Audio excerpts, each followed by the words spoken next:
is being put inside the Louisiana Superdome for tonight's game between the Texans and the New Orleans Saints. The press area has changed somewhat. Some new suites have been put in, and the fleur-de-lis is shining brightly as tonight the Saints and the Texans get at it. And let's go down now to the third member of our broadcast team, Mike Neighbors, with your Capital One Bank sideline report. Mike.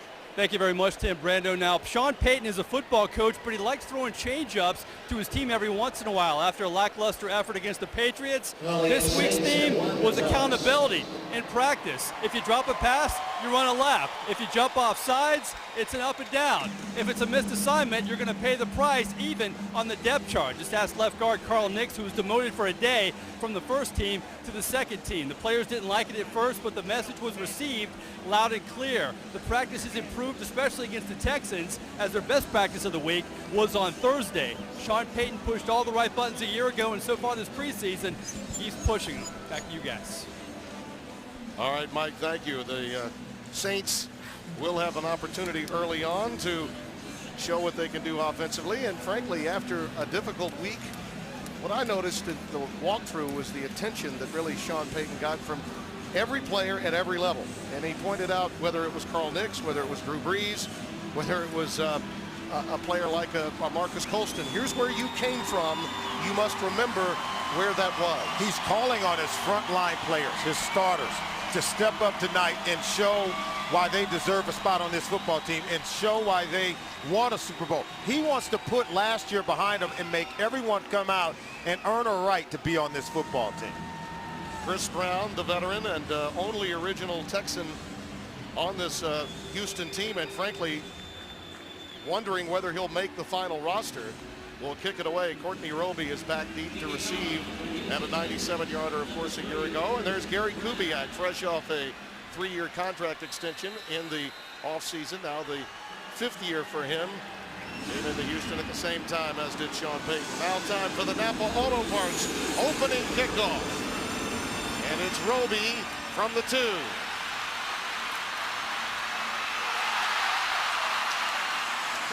Brought down at the 28-yard line. After a 25-yard return, it's Fred Bennett down there to make the stop. As you look at Drew Brees, the numbers are fantastic, but it did take 3 series for his offense to operate against that 3-4. Tonight, of course, it'll be more conventional 4-3 defensive attack that he faces from the Houston Texans. And what you want is tempo and rhythm. Very fast tempo attacking the defense. Reggie Bush dots the I. Cuts back the other way and gets out ahead to the 36-yard line. A healthy gain of 8 as we take a look at the Louisiana Machinery starting lineups for the Saints. Bush along with Heath Evans, Marcus Colston, Henderson, and Jeremy Shockey gets the call at tight end. Up front, Bushrod, Nix, Goodwin, Evans, and John Stinchcomb is out for tonight's game. A late scratch due to a shoulder problem. So we will see a lot of Zach Streif tonight at that position. Pierre Thomas now in at running back for New Orleans, and Shockey is in motion. Thomas out ahead for the first down at the 39-yard line. Brian Cushing made the tackle. Of course, you know the story on him. Here's the defensive front. Cody Okoye and, of course, Mario Williams forever connected to Reggie Bush in that draft. Cushing, of course, ineligible once the regular season begins, but D'Amico Ryans, what a career he's had already, along with Zach Dials, the linebacking core. And then the youngster Kareem Jackson from Alabama getting the call. Of course, this is a team that's made some changes in its secondary. On first down and 10, Bush back in at running back, lines up in the slot. Out of the shotgun, Breeze finds Colston ahead to the 42-yard line. And it's Zach Dials, number 54, the weak side linebacker, making the stop. Pierre Thomas a little shook up on this play as he takes the handoff from Drew Brees coming through the hole. You can see the defenders piling on him. Don't know exactly where the injury may have occurred, but see, he's a little woozy there. Yep. Little wobbly. And now you got to get him out. Yep. You can't take any chances. You got to get him out of the game. Favoring that shoulder. Second down and 6. Play fake by Breeze. Goes for the safety valve, and it's incomplete. Pass was a little behind P.J. Hill, but I think it was Meacham going deep that Drew really had in mind here. Take a look at the play again. This is where he's just, you got to be able to complete this pass. And I think Drew knows he's got to lay it out in front of P.J. Hills where he can make the catch, even though it hits him on the back of the hands. This is what we saw in the early going last week, where the ball just wasn't quite in front of the receiver. There were a number of drop passes. But Drew Brees set a completion percentage mark last year during the single season, completing over 70% of his passes 1 year ago. Lance Moore is coming to the game, a favorite target in these situations. Instead, it's Bush on the draw. First down, Reggie. Inside Houston territory at the 49.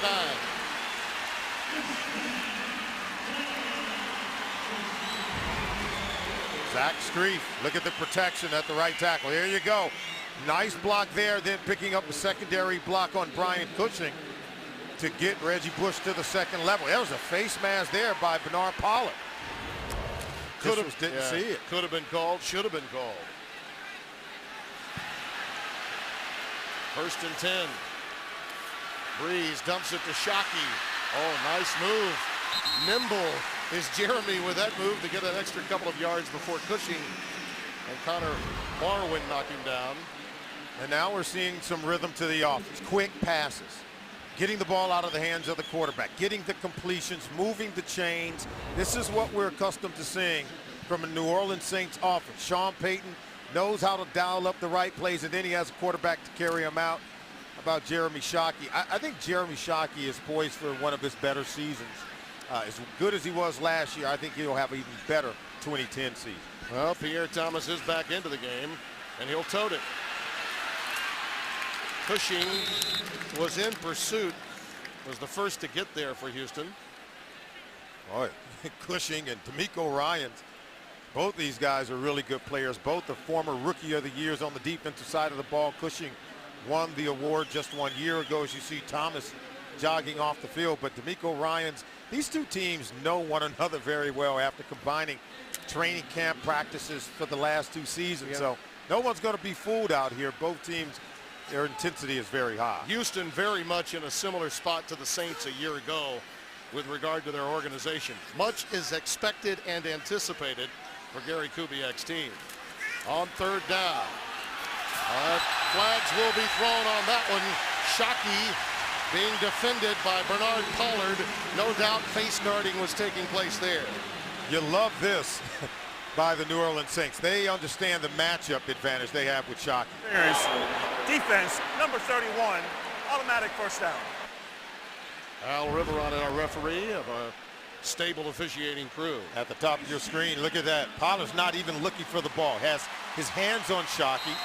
Doesn't look to find the ball, not playing the ball. And you got to believe that Shockey can win that matchup every time against either a safety or a linebacker. Meacham comes back into the game. He's in the slot with Moore at the bottom of your screen. Pierre Thomas, he's got room, and he's down to the 25. The Texans were 15th in the league against the rush a year ago. They improved in the latter stages of the season. They're going to have to do well this year if they're going to beat the Colts. Watch this. This is a great run. He'll come back door. Now, he should have even gone back outside that block there, but he has to get downfield. See, if he goes outside, he's in the end zone. Shockey had his man pinned inside, but still nice, nifty running by Pierre Thomas. As good as the linebacking core has been, the book on Houston has been you can run against them. They did improve late last year. Mario Williams makes that stop of Pierre Thomas. But move the chains, it's another Saints first down. Well, you talked about the similarities between both teams, and many people are calling the Houston Texans last year's New Orleans Saints, that both teams compare very favorably. Explosive offenses, and they're waiting for the run game to come on. And we know when the Saints improve their running game, it spelled a Super Bowl title. 3 wide receivers again for Breeze. Bush cuts it back inside. Reggie inside the 10 to the 9.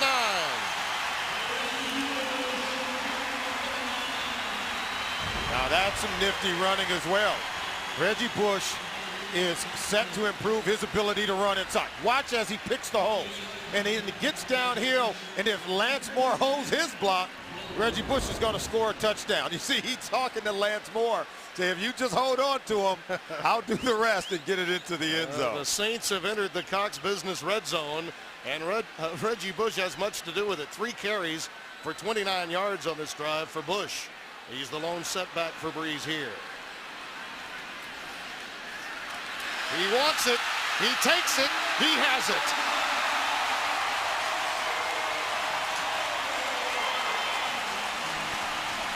Jari Evans puts a mean block on the Houston Texans middle linebacker, D'Amico Ryans. Take a look at the right guard, number 73, Jari Evans. Look at this, right in there. I mean, you come up the field, and the way that they're blocking and moving bodies off the ball, Timmy B, I think you could have run it in. 4 carries, 38 yards, and a touchdown. That was a Bush-led drive, no doubt. And what about the timing and just the tempo and the rhythm of the offense? It's something we talked about in the open as one of the keys to today's game. The men with the fleur-de-lis along the helmets give the home folks exactly what they wanted upon their championship return.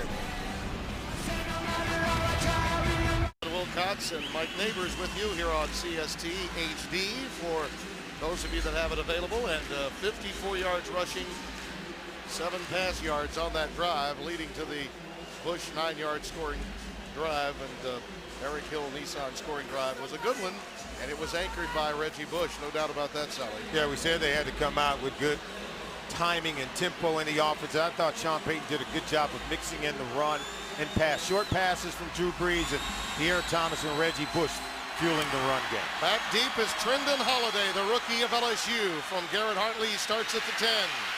Look out. Ahead to the 38-yard line before being stopped by Courtney Roby. 27 yards the return for the rookie from Tiger Town. Saints lead it 7-0. Sacked 3 times in that game. He's got to become a more viable backup option for Andy Reid and the Philadelphia Eagles. Twin tight end look now for the Saints with both Thomas and Shockey. Pierre Thomas is in the game. Off the play fake, Drew looking deep. Marcus Colston, the intended receiver. Kareem Jackson, the first round pick of the Houston Texans, back there with him. Young man been through a lot, Kareem Jackson. Well, he's going to be a good player. He's the guy they brought in to replace Dante Robinson, a longtime Houston Texans, lost to free agency. He went and signed with the Atlanta Falcons, and now Jackson inherits that starting spot. He can make this a better defense if he can be the true man-to-man cover corner they expect him to be. How many great defensive backs have at one point been coached by Nick Saban, huh? Over the middle, Colston ahead to the 30-yard line. Very close to enough for a first down. It is. You love the way that Sean Payton dials up pass plays. They take a shot down deep on first down, and now second down, they check it down. And now they're just going to play the chains. They're going to play to the first down marker, which is what Marcus Colston so smartly does. He sets up right around the first down marker, makes the catch, and falls forward for a first down. Meacham has come into the game for him. He's flanked at the bottom of your screen on 1st and 10. Bush again on the delay. Ahead to the 34-yard line. Gets about 4, maybe 5. Bernard Pollard makes the stop. I'm impressed with the way the offensive line is coming off the ball this week. We talked about them going against a 3-4 defense last week against the Patriots. Well, today they're going up against that familiar 4-3 front, and they are dominating at the point of attack. They're opening up holes for Reggie Bush and Pierre Thomas, and they're getting movement up front on that offensive line. Reggie's numbers are outstanding, but he does understand now that Payton wants to keep him fresh at all times. Here's an out route complete. Devery Henderson almost broke free to the 43-yard line.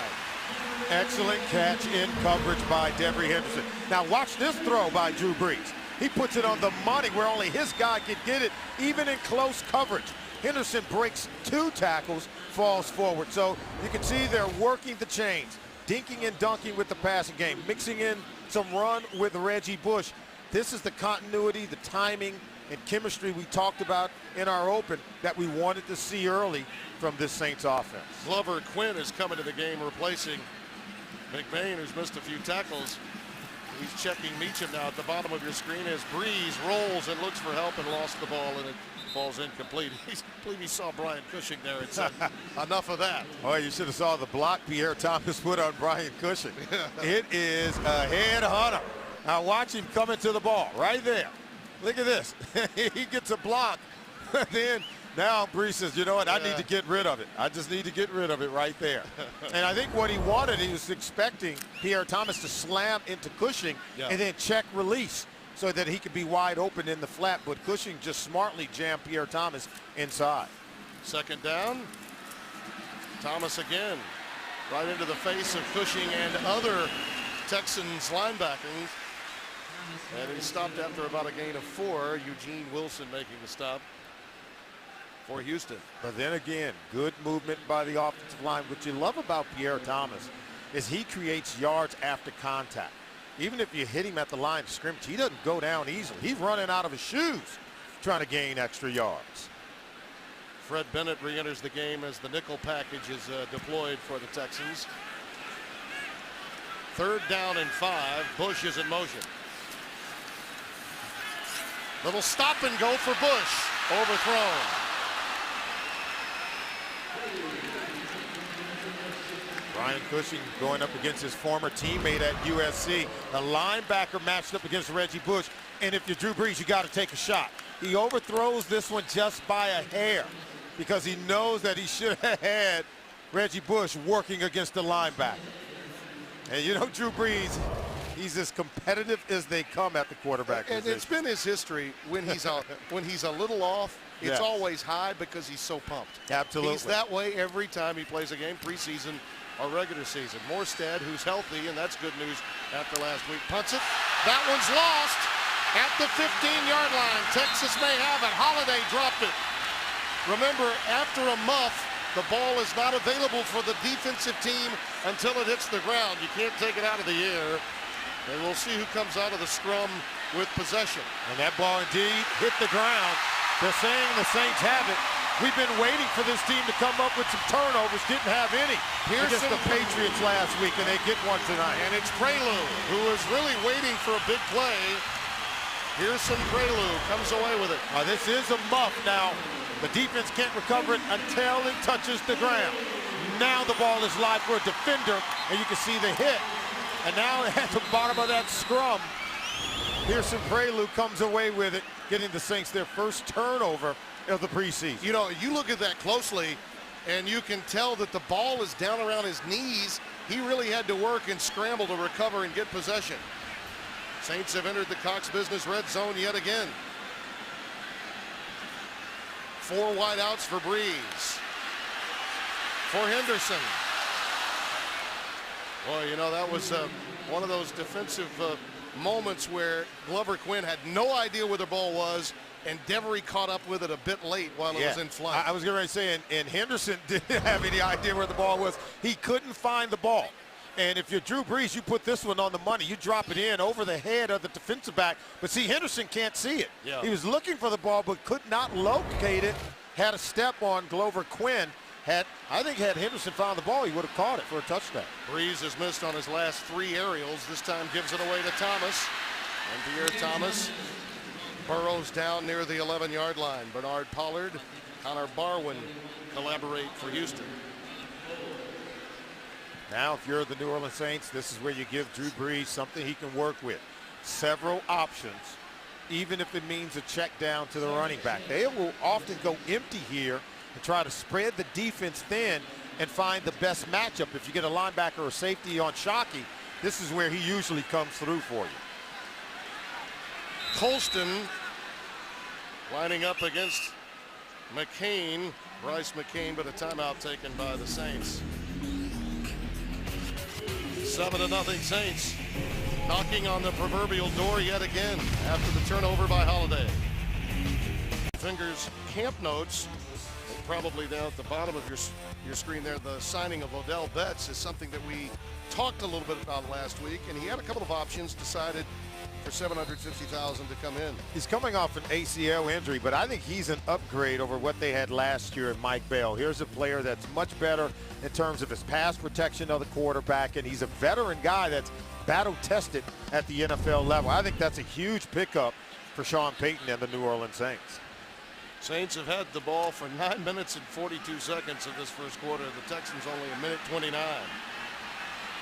And another timeout being taken here. So play clock was winding down, and that's obviously something that you don't expect from your first team.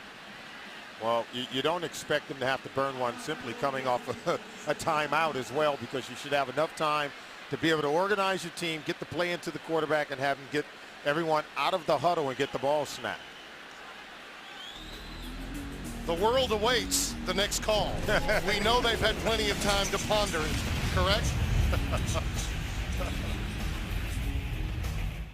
Make plans to attend the 15th annual Vakari Classic and Muscle Car Auction during Cruising the Coast, October the 8th and 9th at the Mississippi Coast Coliseum.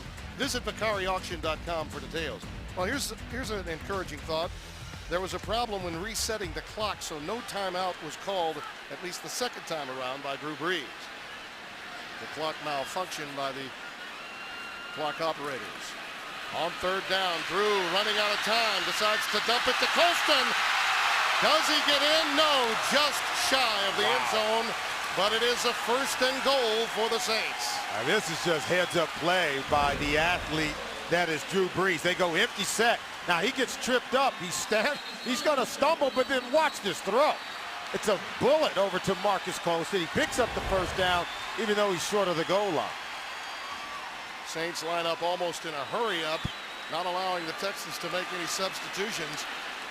And Drew takes it over for a touchdown. He beat Andy Roddick in junior tennis. He can dunk a basketball at 6 feet tall, so he's an athlete. I'm going to tell you that. Now watch the hops on this play, and he just goes up and over. Extends the ball, breaks the plane of the goal line. That's a touchdown, even though he never physically touched the end zone.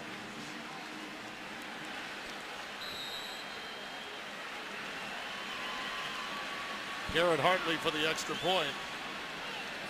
So after the Holiday turnover on the punt, Saints make good with the touchdown and the extra point.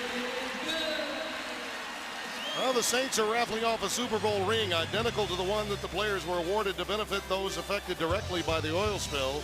The raffle presents a never-before opportunity for a fan to win a piece of NFL history. Visit www.saintsgolf.com.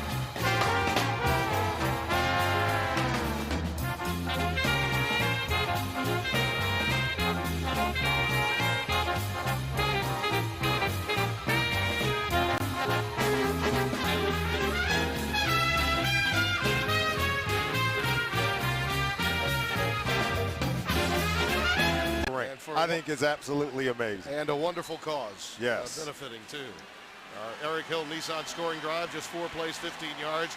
Breeze with that marvelous ad-lib job to Marcus Colston, really setting up the 1-yard touchdown run that culminated the quick drive. There's one that belongs to someone that I believe may have had a little something to do with it last year. Mike McKenzie came in, you'll recall, in that New England Patriots game after the Saints had been so depleted by injury in that secondary. And you may say, well, it's only one game. That was a major game. If you're going to build a Super Bowl champion, that was a major building block. The Saints left that game that night, I think, convinced, after beating the Patriots, that they could beat anyone. Trendon Holiday again decides to take a knee after muffing it 2 yards deep into the end zone.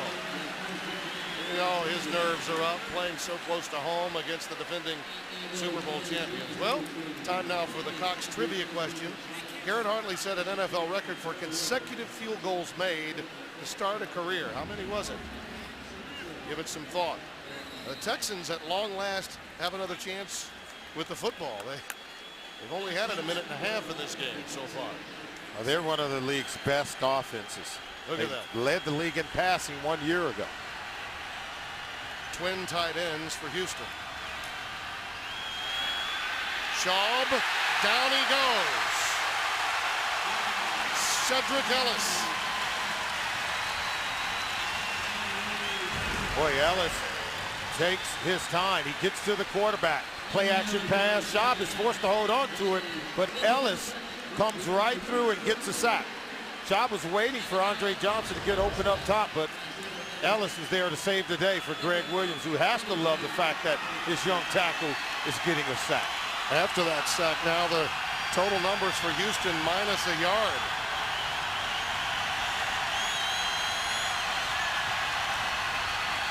Schaub dumps this one off to Foster. And Arian Foster high hurdles to the 19.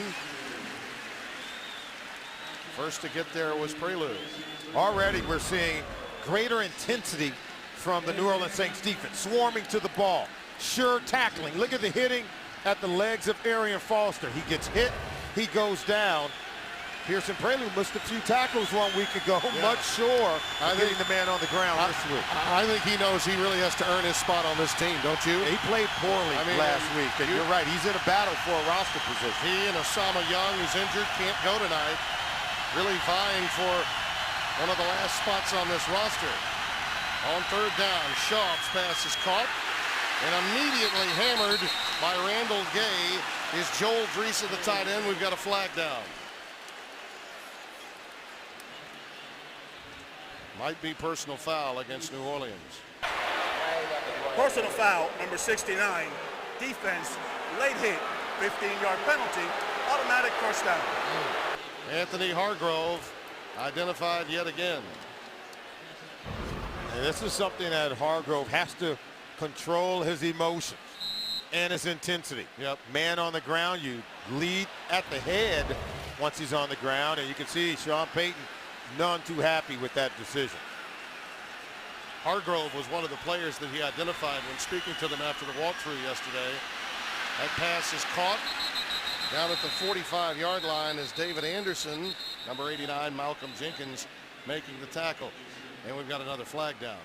Payton said of a number of players, here's where you came from. And when mentioning Anthony Hargrove, he said, Anthony Hargrove, if you had 9 lives, you're on 10. Yeah, you know, no more mulligans, as they would say in golf. No, not a whole lot of do-overs. Defense, 12 men on the field. A 5-yard penalty will be assessed on the previous spot.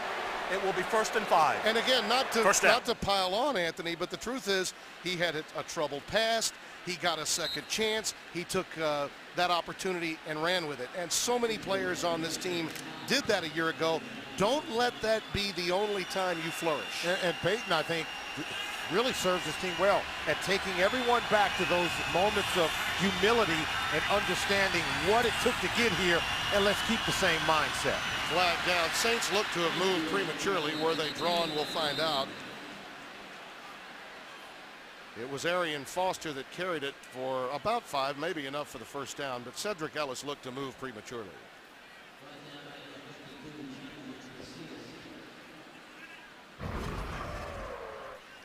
There he is. Caught him in that neutral zone. That's where the infraction occurred. Offside, nose guard, defense. That penalty is refused. The result of the play is a first down. The issue for the Texans offensively seems to be running back, Solomon, because they're older at that spot. They've made some changes too. Matt Schaub's got to get some help in the run game. You can imagine they were ranked first in the NFL in passing, 30th in terms of their ability to run the ball. Schaub looking long, busted coverage. It's caught inside the 20 by Kevin Walter, who is the sure-handed receiver of this group the Texans have. And Jabari Greer is the guy who allows Walter to get deep. Watch at the top of your screen. See, he doesn't stay deep. And you don't have to respect the play-action pass because the Houston Texans really don't have a strong threat of running the game. You were just alluding to that prior to the snap of the ball. Kevin Walter is an excellent complement on the other side from Andre Johnson. Sure-handed, excellent route runner, can excel in this offense. 32 yards on the connection. Foster cuts back beautifully and is tripped up at the 10-yard line by Jonathan Vilma.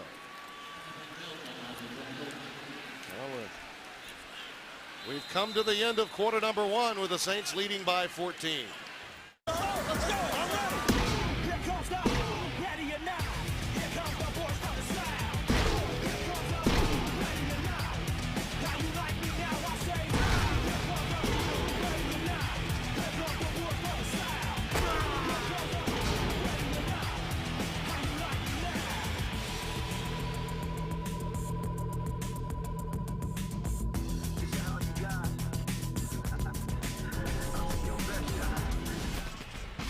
The second quarter is brought to you by Take 5 Oil Change. We welcome you back to the Superdome in New Orleans. We're so happy to be joined by the first New Orleans Saint to be recognized by the Hall of Fame of the National Football League, Ricky Jackson. How are you, Ricky? I'm doing fine today, man. I tell you what, it's an honor. You know, 44 years, and a lot of players that came through here, and Saints finally winning the Super Bowl, and a player getting to be recognized. So it's a great honor for me. Well, I just want to ask you about some of your most memorable moments here in the Superdome. You fielded a defense that was second to none during your time here. Yeah, and I tell you what, man, we had the offense they have now. We'll have 4 or 5 of these Super Bowl rings. By the way, if Ricky were still eligible, Arian Foster may not have gone in just now. Yeah, but, you know, preseason Saints, you know, they ain't going to hold those guys out there too long. Ricky, the Dome Patrol, I think in a lot of ways when you look at what's happening with the Saints now, you guys set the table for success here. You cracked through in those days with Coach Moore. Yeah, we cracked through, and we was looking for Super Bowls, and I mean, we came up a little short, and you know, we had great defense, and didn't get enough points. Had a great kicker, Martin Anderson, but now they got the whole package. What was your thoughts when you played? Because even when I hear Lawrence Taylor talk, he gives you all the respect. He knows what you used to bring to the table. Give us your mindset in terms of when you took the field. What were you thinking? Well, my thing was I could play the tight end. I could play the strong side. And a lot of people don't know football. They think that, you know, the guys come from the weak side. They didn't have, you know, much quarterback couldn't see them and all that kind of stuff. But playing on the quarterback face, it was a lot tougher. Ricky, one of the things about your career as I look back on it and knowing what I do about the college game, you played with a chip on your shoulder. And I think coming from Pitt and having been a little bit in the shadow of Hugh Green, that had a little something to do with your fervor for the game, didn't it? Yeah, I mean, you know, anytime, you know, you're supposed to be second or something, you're trying to get to be first.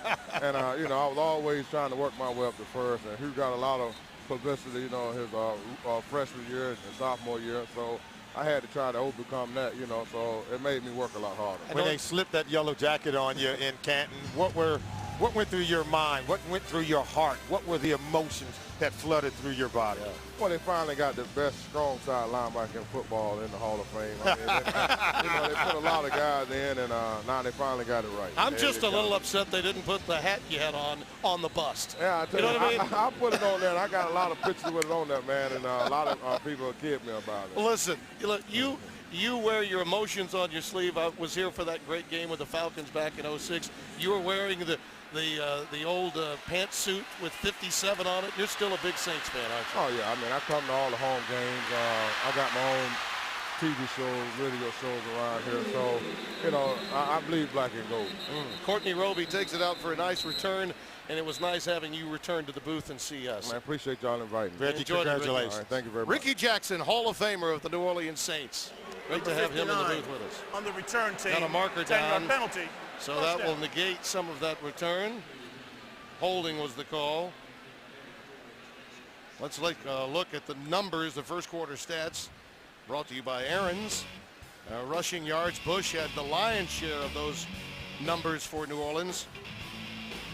Really good balance, too, for the New Orleans Saints. And the running game coming alive with Pierre Thomas and Reggie Bush. And Drew Brees and the receivers in sync with one another to give this offense great production in that first quarter. 42 of those 58 yards belonging to Reggie Bush. Here's Ivory. This young man has really impressed Sean Payton. Chris Ivory, the rookie transfer from Washington State who went on to Tiffin College.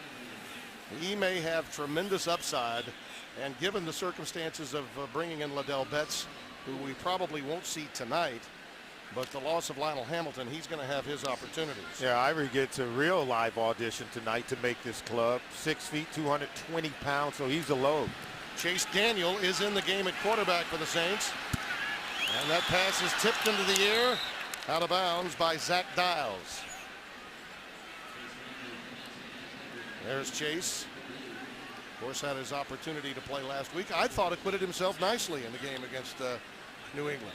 Had some up and down moments, more up than down. But you certainly want to see that carry over the following week. He's going to get an opportunity to play substantial minutes here tonight, so you want to see him complete passes.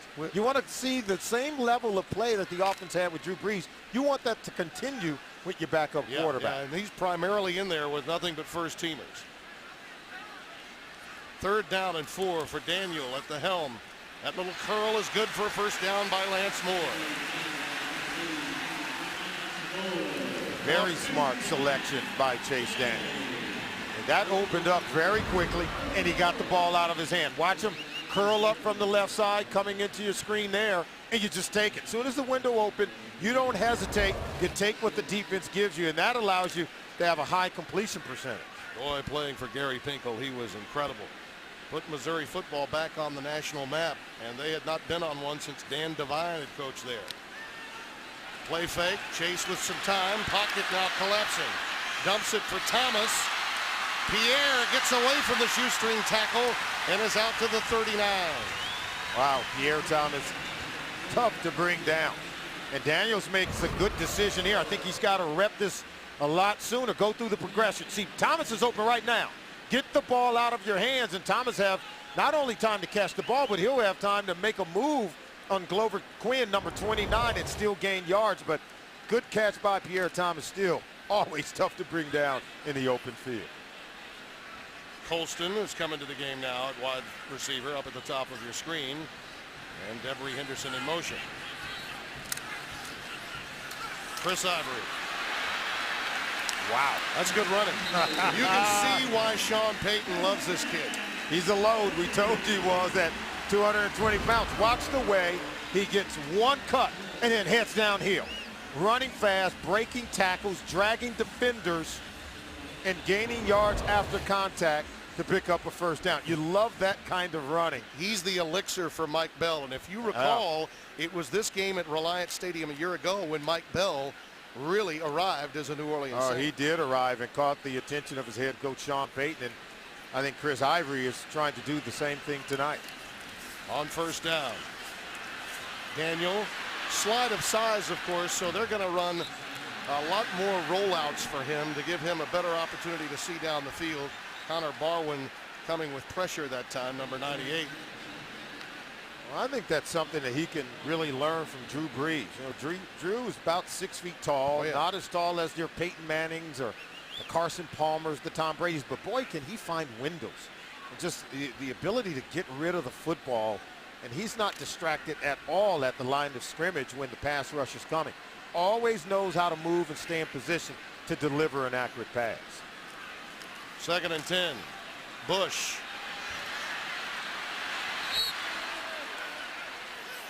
Jitterbugs out of bounds at about the 47-yard line. A couple of yards on the play, and that's it.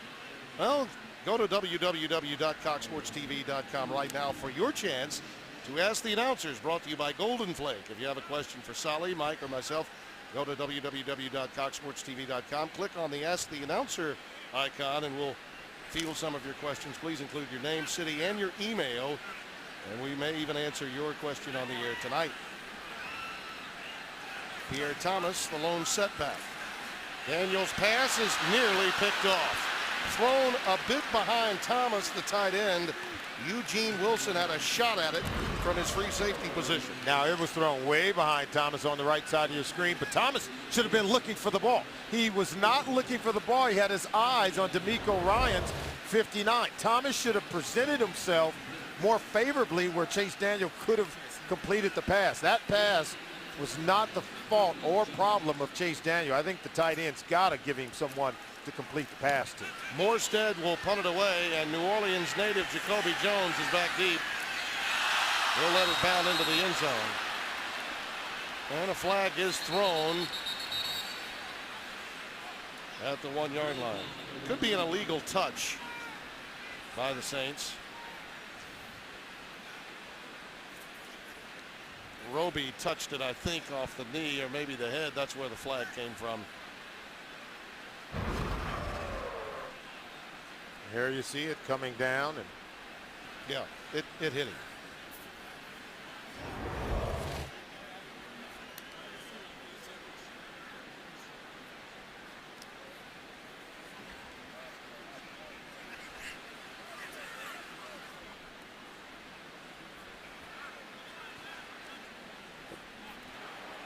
Illegal touching by the kicking team.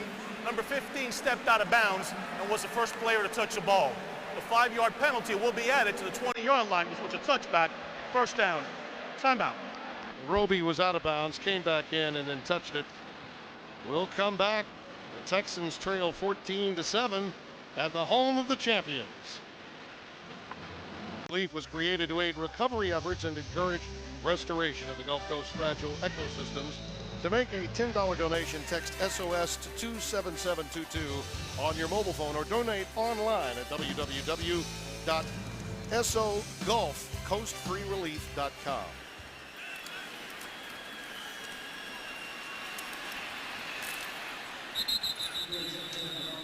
SOS Gulf coastrelief.com.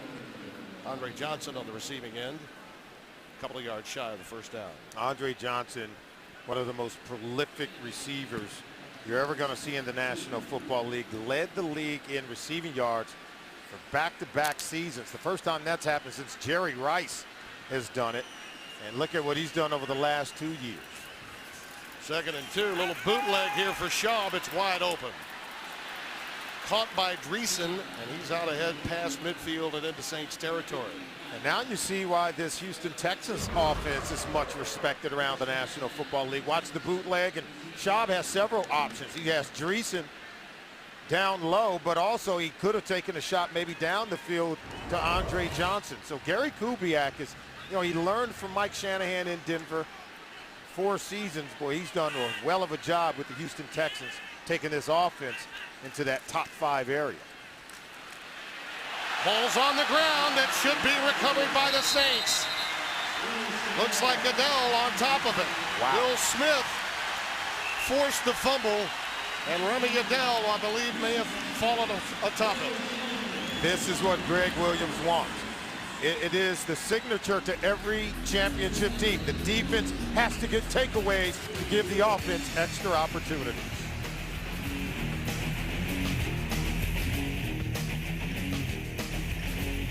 For the CST watch party at Hooters, located at 2781 Bell Chase Highway in Gretna, Louisiana on the West Bank. One lucky person will win a 60-inch television. Compliments of Aaron's. Cheer for the Saints. Win great prizes and get Hooters specials. For more information, visit CoxSportsTV.com. By the way, it was Cedric Ellis who actually was credited with the recovery rather than Adele. He was down on the turf, and you know what? That big mass of body is going to come away with it most of the time after Will Smith knocked it free. Ivory stopped at the line of scrimmage, and going back to the woes for these Texans in running the football, putting the ball on the ground was a real problem at key moments a season ago for them. Yes, Steve Slayton was the starter at the running back position for the Houston Texans at this time last year, coming off a rookie year where he had over 1,200 yards rushing for Gary Kubiak, but fumbled some 7 times during the 2009 season, loses his starting job to Arian Foster. And what does Foster do tonight? He puts the ball on the carpet, giving the Saints yet another turnover. Bush cracks free for about 4 yards, maybe more. And another flag is on the field as Connor Barwin made the stop. That's Steve Slayton, 1,200 yards as a rookie in 2008, only 473 yards last year. 3 touchdowns and 5 64. fumbles. Offense, 10-yard penalty, 2nd down. That's not a good combination for a running back. If you have more fumbles than rushing touchdowns, that's how you lose your starting position. And I think you got to give a lot of kudos to the New Orleans Saints defense. This is their calling card. Yeah. It's what they do. They take the ball away. I think it fueled their run to a championship 1 year ago, and they have to have that as part of their package here in the 2010 season. Saints the more penalized team, but they've been producing a great deal more on the offensive side of the line of scrimmage. Little stretch play out to Reggie Bush. He high hurdles ahead to the 44. Kareem Jackson makes the stop. Now check that Bryce McCain, I beg your pardon. You know, Reggie is such a talented player, and he does this so often that defensive players are going to get used to him timing up that jump. I'd love to see him stay on the ground, use more power than athleticism in that situation. I've talked to a number of running backs. Tony Dorsett is one of those guys I think is favorable to the talents of Reggie Bush. Even he said, you got to stay on the ground, maintain balance, and the ability to attack the defender. But he's so talented, he makes them miss more times than not. 3rd and 14. Daniel looks downfield for Colston. On the square in at the 30, first down. Now this is just really good quarterbacking by Chase Daniel. He moves out of the pocket. He finds a receiver downfield. See, he comes off his first and second progression, then watch him get himself in position to hit the second crosser over the middle of the field, who was Marcus Colston. The original target who he wanted wasn't there. He was covered, so he goes backside to Colston, and that's just Chase Daniels making a play, learning a lot from Drew Brees. 25 yards on that reception by Colston. Chris Ivory back in at tailback. And he'll take it. Nice spin move to try to find a bit of running room, but to no avail. The Texans defense recovered. Pollard and Cushing combined. What you love about Ivory is he's a north-south runner. He comes downhill. Instead of trying to outrun the defenders toward the sideline, he's going to run right at you. He's almost looking for contact with the defenders. One of the things I wanted to discuss with you was really the philosophies of Gary Kubiak and Sean Payton. I think are similar when it comes to running back, as Pierre Thomas takes it. Now Bush is a unique quality player. You have to take him when he's on the board. Thomas gets up slowly. But if you look at it with these offenses, neither of these coaches really look to draft a high pick at running back. They want bunches, usually 3, 4th round, 5th round variety. Yeah, as you take a look at the rushing yards so far by the New Orleans Saints, Sean Payton has his running game intact. But yeah, I think the key is that you really want the running game to just supplement what you do in terms of your ability to throw the football. Both coaches get off the bus wanting to throw it. Here's the screen to Pierre Thomas. Got a nice block. He sets sail. Touchdown. Carl Nix. What a block. The left guard, Carl Nix, comes over, gets out in front of Thomas, and boy, did he throw a nifty block. And you're not going to be able to touch him. You couldn't even pull his flag. Now watch 77. See this block here? That got it going, and then everything else is easy. That's just good blocking up front with your offensive line. And we said Carl Nix has a Pro Bowl in his future. I think it could come this year. Nix was not the player they were looking to draft in that position in 08. It was Owen Daniels. He was taken off the board by Houston. But he was given a chance, and he made good on it. What a convoy for Pierre. 34 seconds remaining here in the second quarter. The Saints on just a beautiful drive engineered by Chase Daniel lead it now 21-7. That was a fantastic drive. We have an injured official that they're tending to now. As you look at our Eric Hill Nissan scoring drive, 6 plays, 51 yards. The big throw obviously was the 25-yarder to Colston from Daniel. I believe our umpire is okay. No worse for the wear. Scott Dawson. Even Drew Brees had to be impressed with what Chase Daniel was able to do on that drive, the way he led the offense. I think 6 foot or shorter quarterbacks is something that Sean Payton really likes. Yeah, kind of reminds him of someone, doesn't it? Yeah, that's right. There's the official that's injured, Scott Dawson. He is out of the game for the time being. Oh, that's our umpire, Rivron. I beg your pardon. Here's the return by Slavin. And Steve's out to the 30-yard line. Now you got to be light on your feet, because even the refs aren't immune from injury in the preseason. It's training camp for everyone, so keep your head on a swivel. I thought it was the umpire. It was the white hat. Coming up at halftime, Victor Howell, Paul Crane at our Louisiana Machinery studios. We'll give you some highlights, analysis, take you around the National Football League, and specifically spend time on what the Saints have been through the course of this week in preparation for this game. And that does appear to be a very difficult injury for our referee tonight, Al Riveron. He is in some pain as they attach that brace. First down 10 for the Texans. Schaub remains in the game, and he looks over the middle for Dreesen. Joel Dreesen, the tight end, all the way down to the New Orleans 40-yard line. Roman Harper with a stop. Reverse bootlegs, movement. That's how Gary Kubiak goes about getting receivers open down the field. Look at the throwing lane. No one between quarterback and tight end.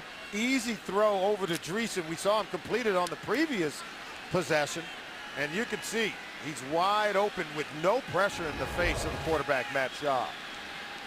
Walter in motion for the Texans, and it's Foster with a cutback. And he bolts ahead for 4, and a flag comes down late. Tracy Porter made the tackle. It's like holding, the preliminary indication against the Texans. Texans have run it 7 times, and all 7 times Arian Foster has carried the ball, including a fumble on the previous possession. I tell you, I really like Matt Schaub. I think that the key for this Texans team will be his staying healthy. Well, he stayed healthy last year. He started all 16 games, and you saw what happens if he can start all 16. He and Gary Kubiak, coach and quarterback, very important for any organization, as well as the Houston Texans. They won 9 games a year ago, their first winning season in franchise history, and Matt Schaub did it for them. Now they need more balance on offense. 1st and 20 after the holding. 3-step drop in the quick outlet. Caught. And slow to get up is Andre Johnson. Takes a shot to his knee and can ill afford to lose him. Tracy Porter came up and laid a hit on him. You talk about how good this Houston Texans team is. They were 8-2 last year outside of their division. You take a look at the hit by Porter on the knee of Andre Johnson. Well, they play in the tough AFC South. Oh, that was close. They went 1-5, Tim, inside of their division. Look at that hit. I mean, that knee buckled. It looked like that could have been very serious. Look at that, right Wow. There. He is durable. He's still on the field. A lot of guys at the bottom of your screen. A lot of guys don't get up from that. Walter has it. I don't know if they're going to rule him out of bounds. I don't know. Some conference there at the 35-yard line. He was out of bounds. Incomplete. Remember, the rule changed a couple of years ago that if you were pushed out and it appeared you would come down in bounds, they would have given it to the offense. But now you have to come down in bounds 2 feet down with possession of the ball. He had 1 foot in, but then he made contact with that white stripe out of bounds, and so it's just a good play of competing by the cornerback Tracy Porter. That ended Schaub's run of 7 straight completions. 3rd down. The safety valve is Foster. Shy of the first down at the 35-yard line. Scott Shanley and Tracy Porter collaborate on the stop. And they're going to go for it, it looks like, on 4th down. Gary Kubiak is one of those coaches, just like Bill Belichick. He'll go for it on 4th down. They made a late call to bring in the special teams. Okay, yep. Now they're. Well, they've got a battle between Rackers and Brown. He really does need to see. He needs to see it. Yeah, I think he started to go for him, and then he said, you know what, we have a competition here. Let's see what we can do. It will be Rackers from 52. They signed him guaranteed $350,000 to a $2 million deal if he makes the team. Chris Brown had those 11 misses a season ago, and it's been suspect for him. And he booted that through with ease. It skipped through right off the upright. Did it hit the upright? I missed it. It skipped right off the bottom portion of the upright. It carried through. He didn't get a lot of carry on it. No, he didn't. Watch it hit the bottom of it and just dings right on through. We had one of those in the Ravens game a few years ago. Remember that one where we had to make the decision on? But that one hit through and then bounced back into the field of play. Remember that one? Absolutely. Well, he'll take it. For him, it was right through, right? Yeah. Hey, he'll take it. Absolutely. Yeah. He's competing for a job with Chris Brown. Thank you, Mr. Crossbar. Yeah. Well, don't forget CST becomes your home for the New Orleans Hornets in October with a new season and a new head coach.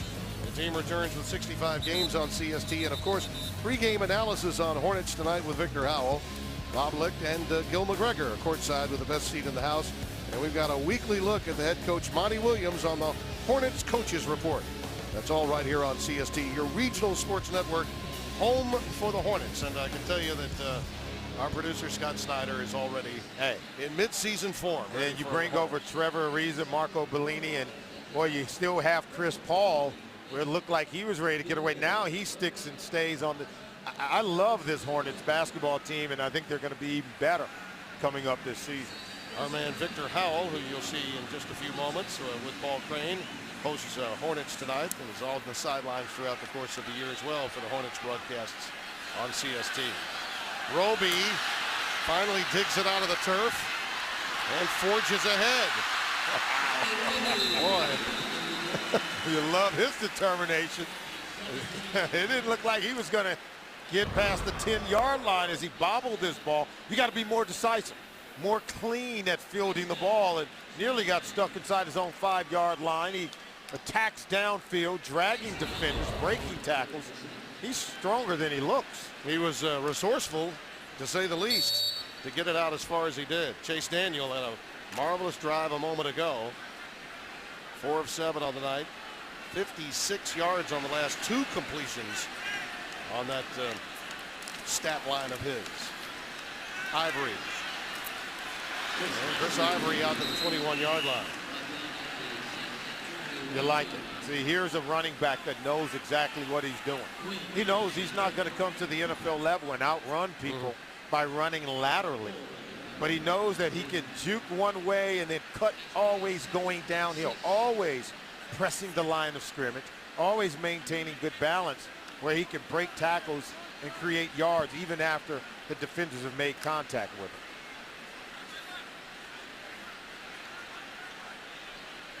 Second and 6. Daniel again looking long for Arrington. Arrington to the 30-yard line of Houston.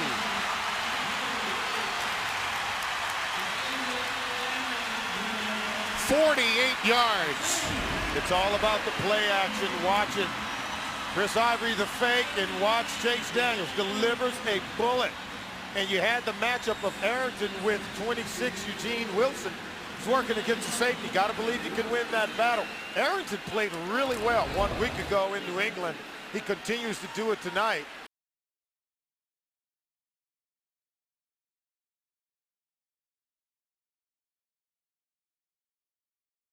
Happy with his play. P.J. Hill takes it inside, nothing doing. And the 2-minute warning is coming up. 21-10, the Saints lead the Houston Texans at the 2-minute warning. A quick Calco Travel New Orleans Saints upcoming schedule. Chargers are in here next Saturday. Our friends and colleagues from CBS will be in to call it. Dan Deerdorf and Greg Gumbel will be in here. We return on CST, all of our affiliates throughout the Gulf Coast region, for the game with the Tennessee Titans on September the 2nd. And then it all begins on that Thursday night, September 9th, with the Minnesota Vikings and Brett Favre make their return appearance at the site of the NFC Championship game a year ago. New Orleans leading at 21-10, and Chase Daniel in the midst of perhaps coming of age before our very eyes in the last 2 drives. His last 3 passes have amassed 104 yards and a touchdown. Ivory, boy, what a hole, and then he slipped. He may have gone all the way had he not slipped. He's down at the 21-yard line. Connor Barwin polished up. Yeah, but the blocking up front continues, dominating with the New Orleans Saints offensive line at getting the runner to the second level. They're moving bodies off the line of scrimmage, where whether it's Chris Ivory or Pierre Thomas or Reggie Bush, the runners tonight have had plenty of room to get to the second level of the defense. You saw David Thomas, who was a great acquisition by Mickey Loomis and Sean Payton a year ago, has really helped them, could even play fullback if necessary. He was right on target with a quality block. Here he is on the receiving end now. Stopped at the 17-yard line. And those value-packed pickups that come during the course of a season can really help you in making it to a Super Bowl. Listen to this hit by Brian Cushing.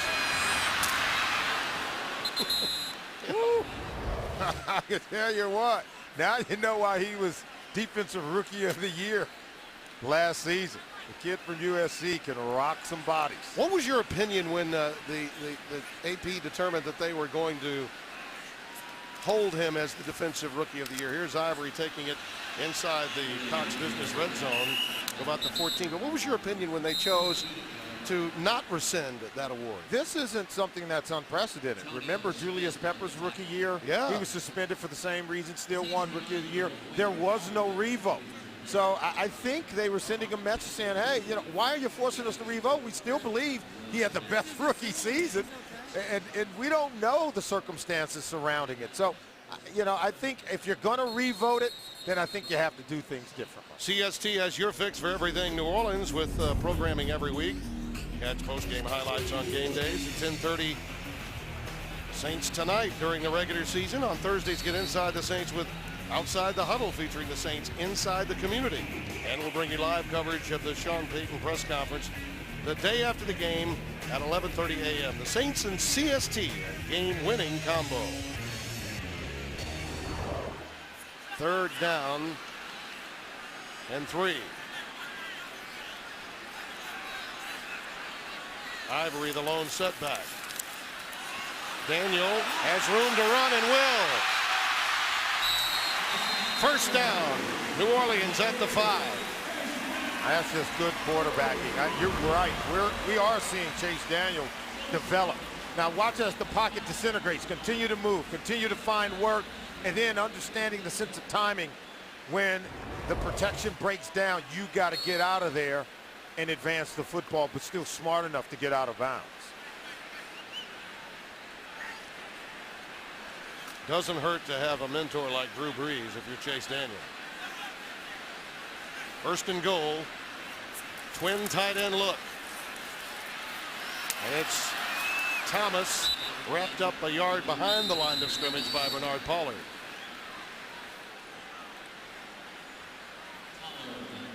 This is where Daniel really has to impress his head coach. Can he get it into the end zone? You get inside the red zone, obviously, you don't want to have to settle for field goals. You can see Sean Payton still coaching. The level of expectation for the offense in terms of their ability to produce touchdowns, that expectation doesn't change when your backup quarterback comes into the game. Now here's the answer to tonight's Cox trivia question. Hartley set an NFL record for consecutive field goals made to start a career. How many was it? 16. Going back to 08 and into 09. Boy, you talk about worth it. That young man was worth every penny he was paid. He was awesome in the Super Bowl. And what about that money kick in overtime in the NFC title game? P.J. Hill is in the backfield now. Daniel throws, caught just short of the goal line. Arrington had it, and they go hurry up. Third clock winding down. They have to. And he spikes it. Boy, Arrington was very close to being in, and then they hustled. Great presence, I thought, by Daniel to get them right back to the line of scrimmage. He's quarterbacking this football team. Nice throw to get the ball out of his hand to make a quick decision, but to get everyone up to the line of scrimmage, snap the ball, and down it in time to leave just 4 seconds on the clock to give him a shot to get a touchdown. And I would think that Sean Bates says, no, we know what our kicker can do. Let's go ahead and see if our quarterback, our backup quarterback, can get it into the end zone. Zach Kesey is coming at fullback, and a timeout being taken now by the Texans. They did not like the formation that the Saints were in, and they decide to think about it just a bit. Points are not the most prominent thing in the mind of Sean Payton as they lead 21-10, but he does want to see how his young quarterback Chase Daniel is going to operate in this situation. He took his team, his field goal team out there, and crowd reacted a certain way. Chase Daniel reacted a way, and he says, "What are we doing? What are we doing here?" Please.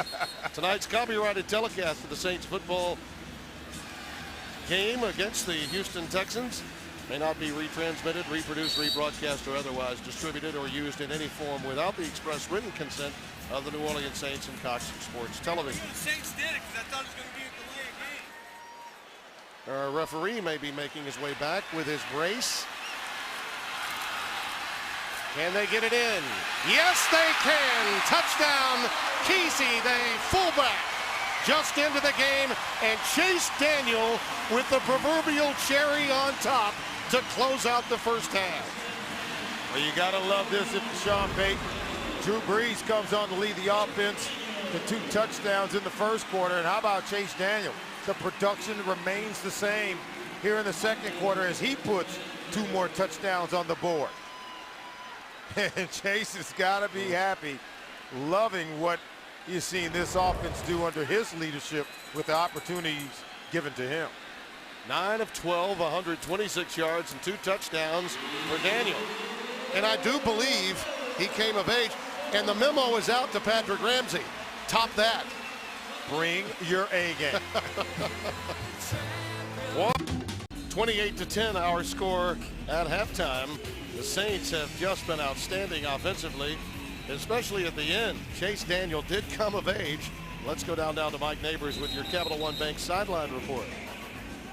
Thank you very much, Tim Brando. You know, a good first half for the Saints defense, and most defenses keep track of your standard stats, interceptions, sacks, fumble recoveries, but leave it to the mad scientist, Greg Williams, to have his own stat. He calls them MOBPs, missed opportunities for big plays. Ever the perfectionist, he wants his guys not only to recover a fumble, but take that fumble and return it to the house. Don't just deflect a pass, intercept it. He keeps track of them in practice, and of course, during the game. So Greg Williams also tells his guys, I know you're going to make mistakes, but make fast mistakes. Over-aggressive mistakes I could tolerate, but those slow middle mistakes, I don't want any part of them. Back to you. Here's another guy that knows how to take care of an opportunity. That's Chase Daniel. That was just amazing what he did.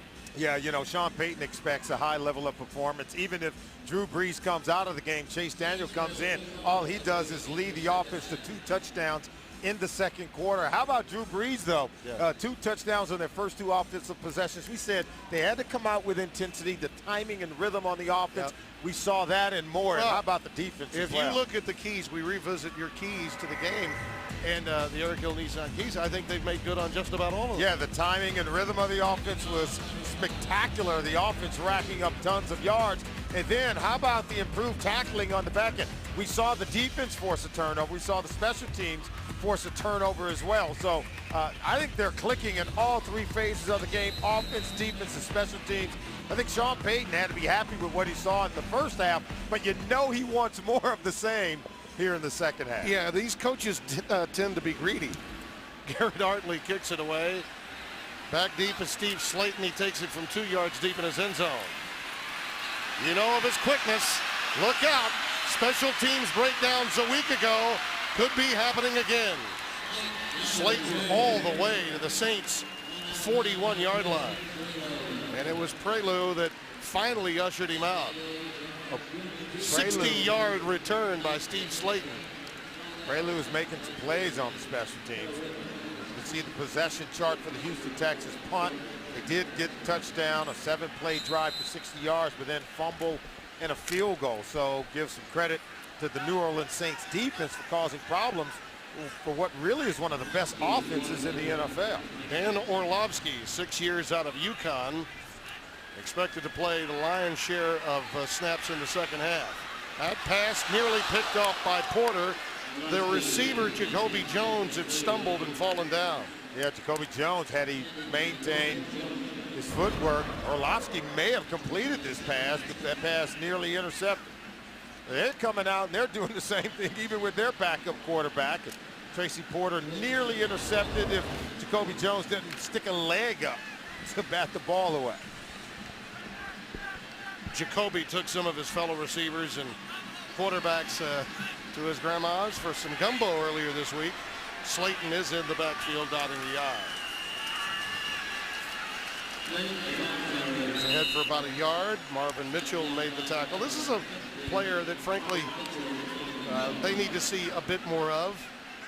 Same would be true for a guy like Osama Young, who's out not playing tonight. The backups that really need their reps, he's one of them. Against the Patriots, played very well. And Mitchell's now a 4-year veteran out of Tennessee. You expect him to be able to come in and run the defense just as well as you would expect Jonathan Step right in. to run it. Just step right in. That's what Greg Williams wants. That's what he needs to. 3rd and 8 for Orlovsky. He's looking for Walter. Boy, really well defended that time. Malcolm Jenkins was there, so was Jabari Greer. Well, Jabari Greer, as well as Tracy Porter, I don't think they had their best game 1 week ago in New England, but they played I think that's been much kind. better. I think that's been kind. They played much better tonight. I think, you know, they've had their heads on straight. They know they have to come out and compete, and they've done just that. I think Malcolm Jenkins is really the surprise. He's played well in both games. I mean, he's right where you need him to be. He makes the tackles and he makes the plays you expect him to make. He may be sending a message to Darren Sharper. Well, he's playing steady. Now he's got to get his hands on the ball and make the kind of plays we have seen Darren Sharper make. Matt Turk tries to get this one inside the red zone. Fair catch called for by Tracy Porter after the 24-yard boot. Saints will have it at their own 15 when we return. And Chase Daniel will be back at the helm. That fine LSU football team that you see on Cox Sports Television is with us, and you'll be hearing from him in just a moment.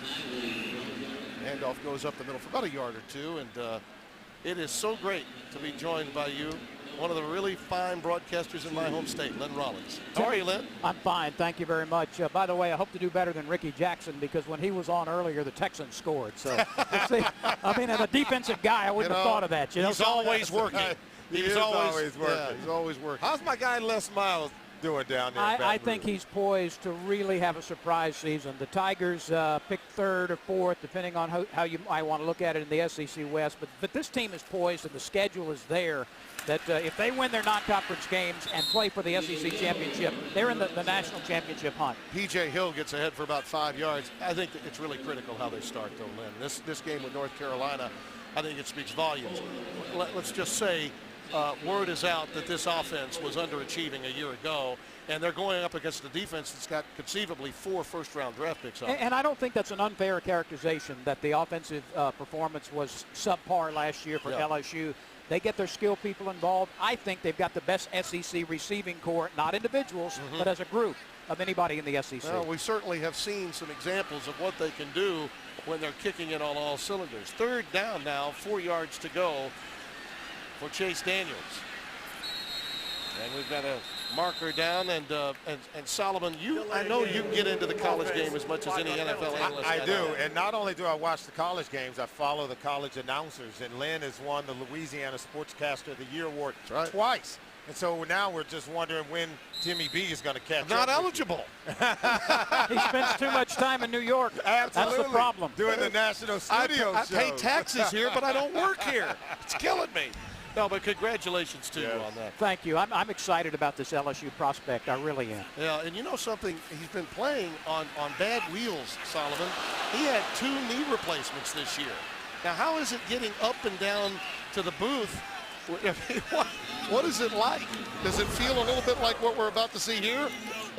Indeed it does, if he goes down and doesn't get up for a couple of weeks. Bentley just lowered the boom on P.J. Hill. But you mentioned that you went through all of that, and I know how difficult it can be sometimes to get up and down to the press box. Well, I did them both at the same time, Solly, because I didn't have the courage to do one and then do another one. It was all or none. You don't want to get through the first one and then change your mind. Absolutely. You get one shot. Absolutely.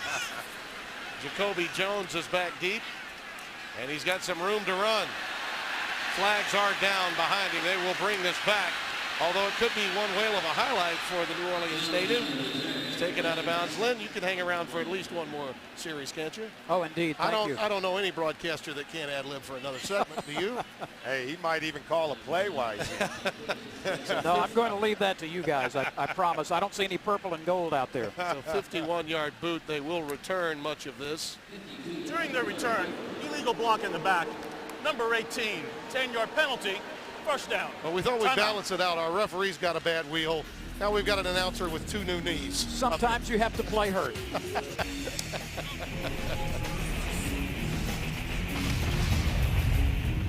And Lynn, if both of you ran for mayor in North Louisiana City, from Andrew and Shreveport, I think that's a no-brainer. You've got to win. I own Pineville. You own Pineville. I mean, it's that simple. There you go. You got to be able to own something. You gotta call it. You own Pineville, and I've alienated enough of my hometown that Shreveport, there's a portion of them that just don't care for me. You know? Well, it happens. Not a large portion, though.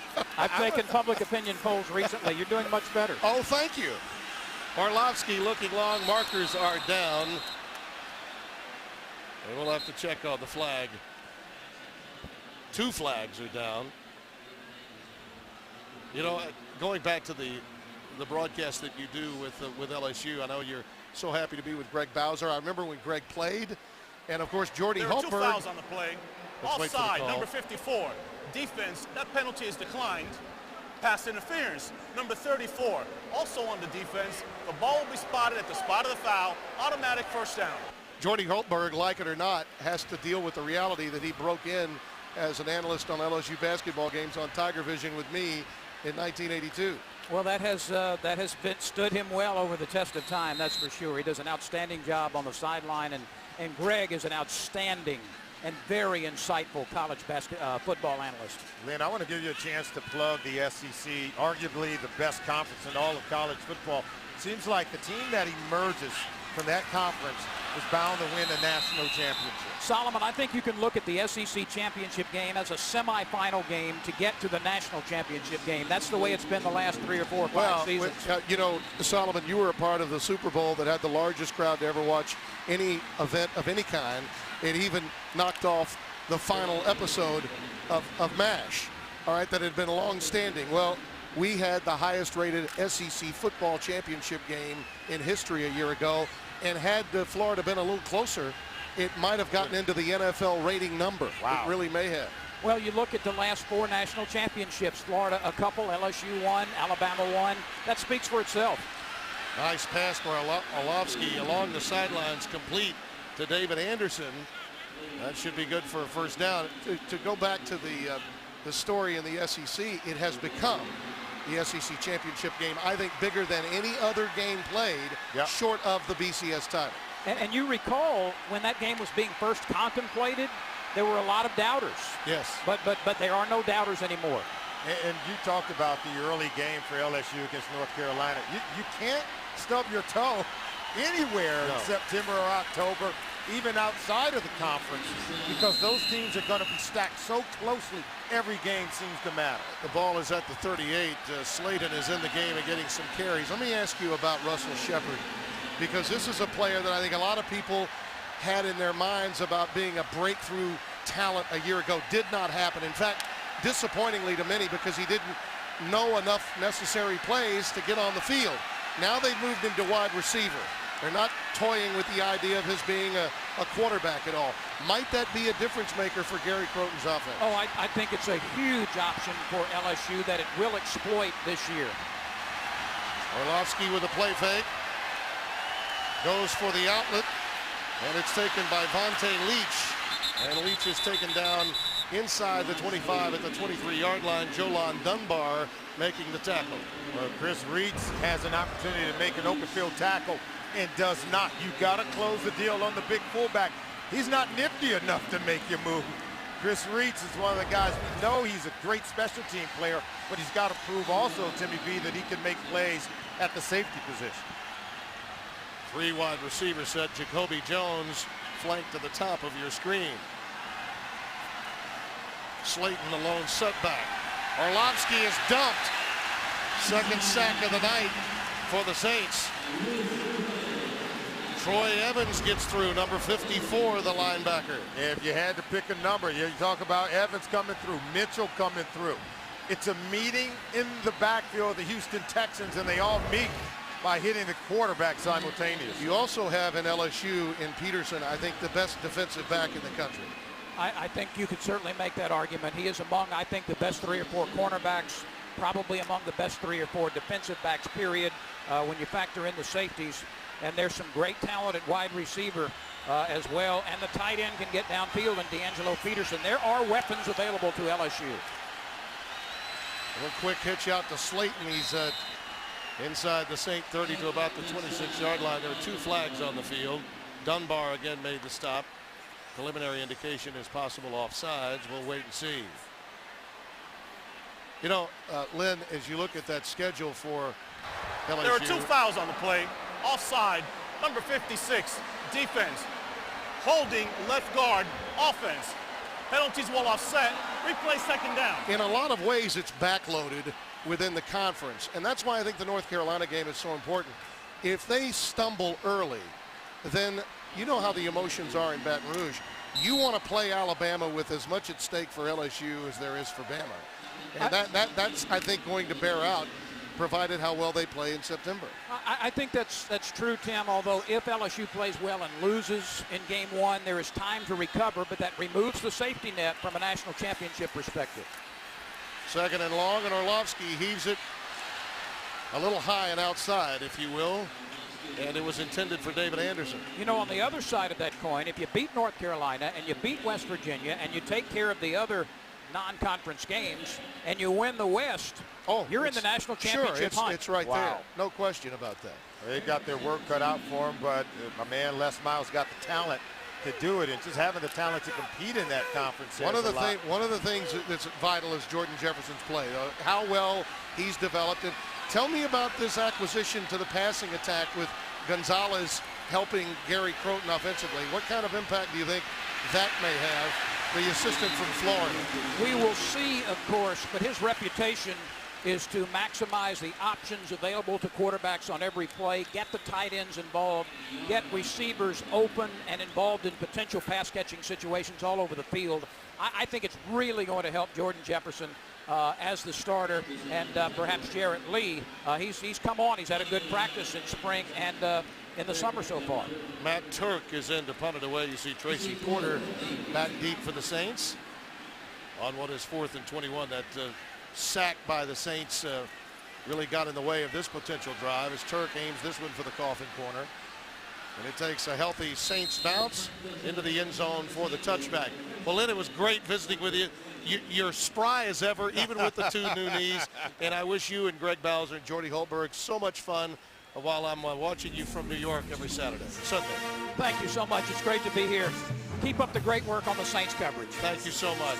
One of the all-time greats in Louisiana broadcasting, Lynn Rollins, voice of the Tigers. Quarter is brought to you by Louisiana Machinery.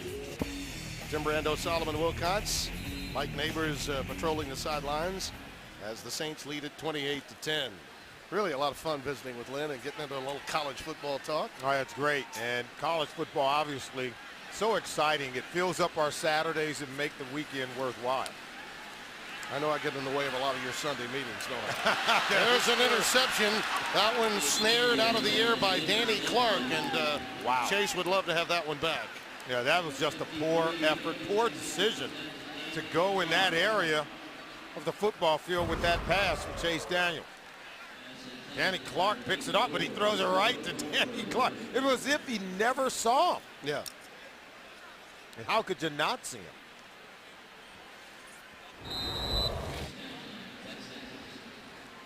Let the teaching continue. Just as the highs and lows of the opportunities given in a backup role in the NFL. Yeah, well, and those are the plays as you're trying to make a name for yourself that you have to avoid. Yeah, you're looking for a clean night. He had a wonderfully clean night at the position. That pass is caught by Jones, and Jacoby's nailed by Randall Gay. Well, that's the one he'll see when he closes his eyes tonight. Yep. It'll replay in his mind over and over again.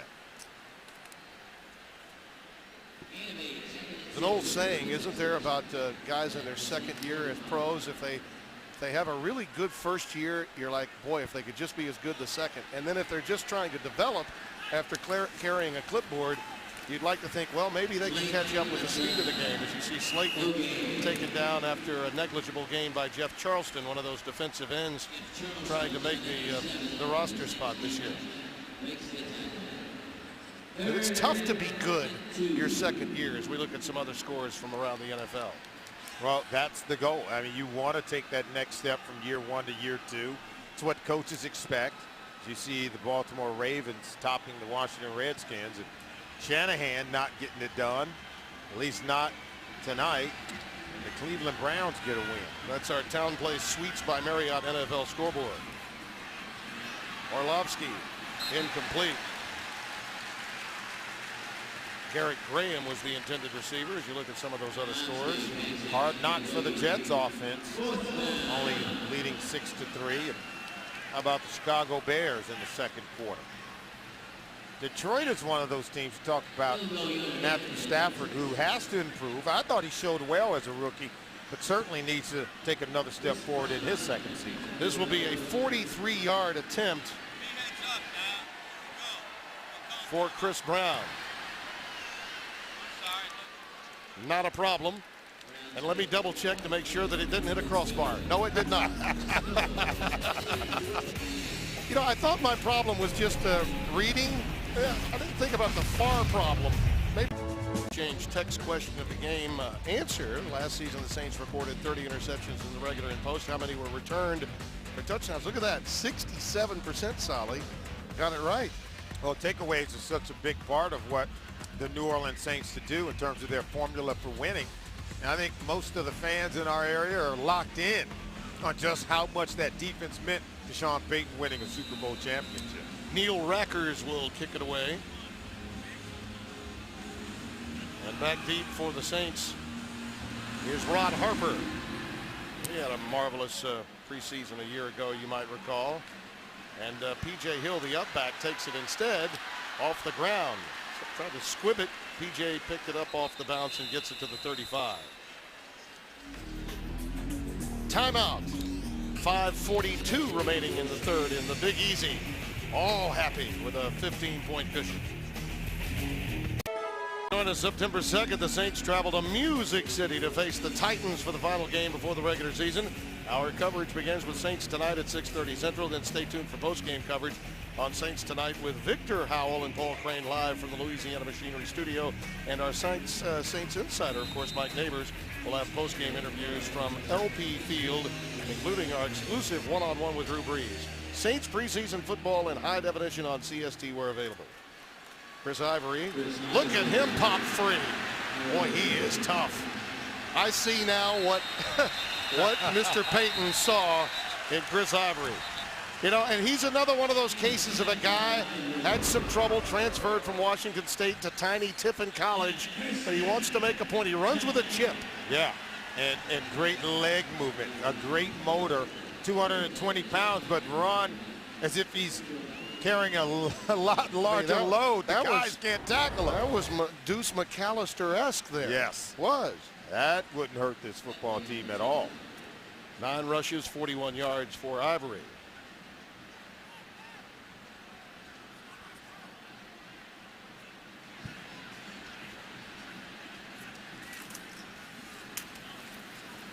Hill bouncing outside. He gets ahead for a first down, or at least very close to it. Finally hit by Isaiah Greenhouse, young man, free agent from Northwestern State University. And first man to mention that to me is our statistician, Patrick Netherton, longtime voice of Northwestern State. This young man, free agent, picked up and has an opportunity to maybe make the roster for the Houston Texans from Marksville, Louisiana. There he is.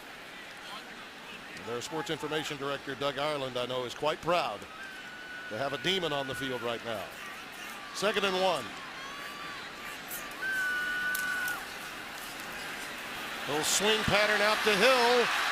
And PJ lost his balance, or he might have been on his way to pay dirt. It's a really good play. Look at him. He's shaking his head, Yeah, too. he knows he lost his composure. Charles Brown, 71. Watch him get the kick-out block right there. Now Hill just got to maintain balance and continue to run with the football. Don't overstride it. Don't overthink it. Just stay within yourself. See what you can get. It looks like he lost the ball at the end of the play. Yeah, may have hurt himself a little. He's trying to make one of those moves. Ivory again, boy, he just churns. It's almost as if he invites the contact so that he can move forward. That shoulder move, he has got it down, doesn't he? As Greenhouse again makes the stop, his second tackle in this drive. And we talk a lot about open field runners. There's some guys who just run better in traffic. Chris Ivory's one of those guys. When you're clawing, tearing, and ripping at it, he seems to just be able to keep those legs moving, and he's still moving, and other guys are just falling down right on the ground. And I think they also know Liddell Betts has been signed. Hello. Think I better run pretty hard here. That'll do it. Gets ahead for another yard or two. And it's Connor Barwin making the stop. They didn't bring him in to remodel the building, that's for sure. they brought Betts in to be a player, and he is a proven player in the National Football League. As you can see, the Saints just churning out the rushing yards. 145 for Sean Payton. He's got to be really impressed with what his offensive line is doing in tonight's game.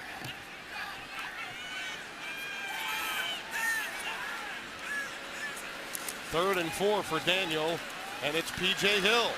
That's 5, that's 7, maybe 8, and a first down Saints at the 17-yard line of the Texans. Well, it's the offensive line. They're putting in work. And Rashad Goddard, he's coming in at the left guard position. He's getting movement. We already told you about Charles Brown. He's a backup at the left tackle. So the first and second wave of offensive linemen are continuing to be productive, allowing the runners to get to the second level. They marked it at the 18. They've entered the Cox Business red zone yet again. 10 rushes of at least 7 yards. Daniel. Oh, that's caught. Is it a touchdown? Yes, it is. Arrington. Arrington has looked as good as any starting wide receiver for the New Orleans Saints in their first 2 preseason games. Watch the movement, watch the certain and sure throw from Chase Daniel. A bullet to Arrington, and he's able to get it in. And Daniel takes a lick, but he stares down the barrel, and he's happy with the results. Jason Edding got him. Guess he put a nice pop on Daniel, but he'll take it.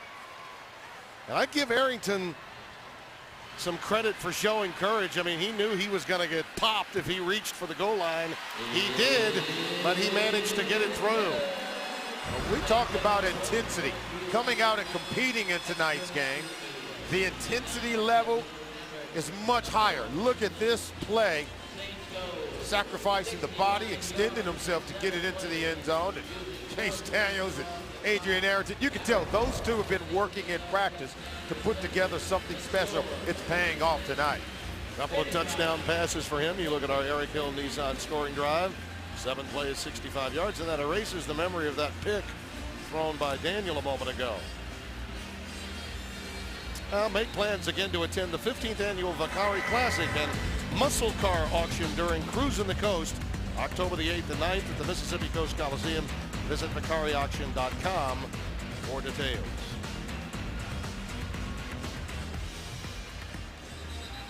Daniel with just 1 incompletion in the last 11 attempts. That was the pick. And Arrington, as you mentioned, really looking good. And in the walkthrough the other day, he was paying special attention to Curtis Johnson, who I think at times you think of some of these position coaches that don't get enough credit. Curtis Johnson's an inspirational guy. His players really identify with him.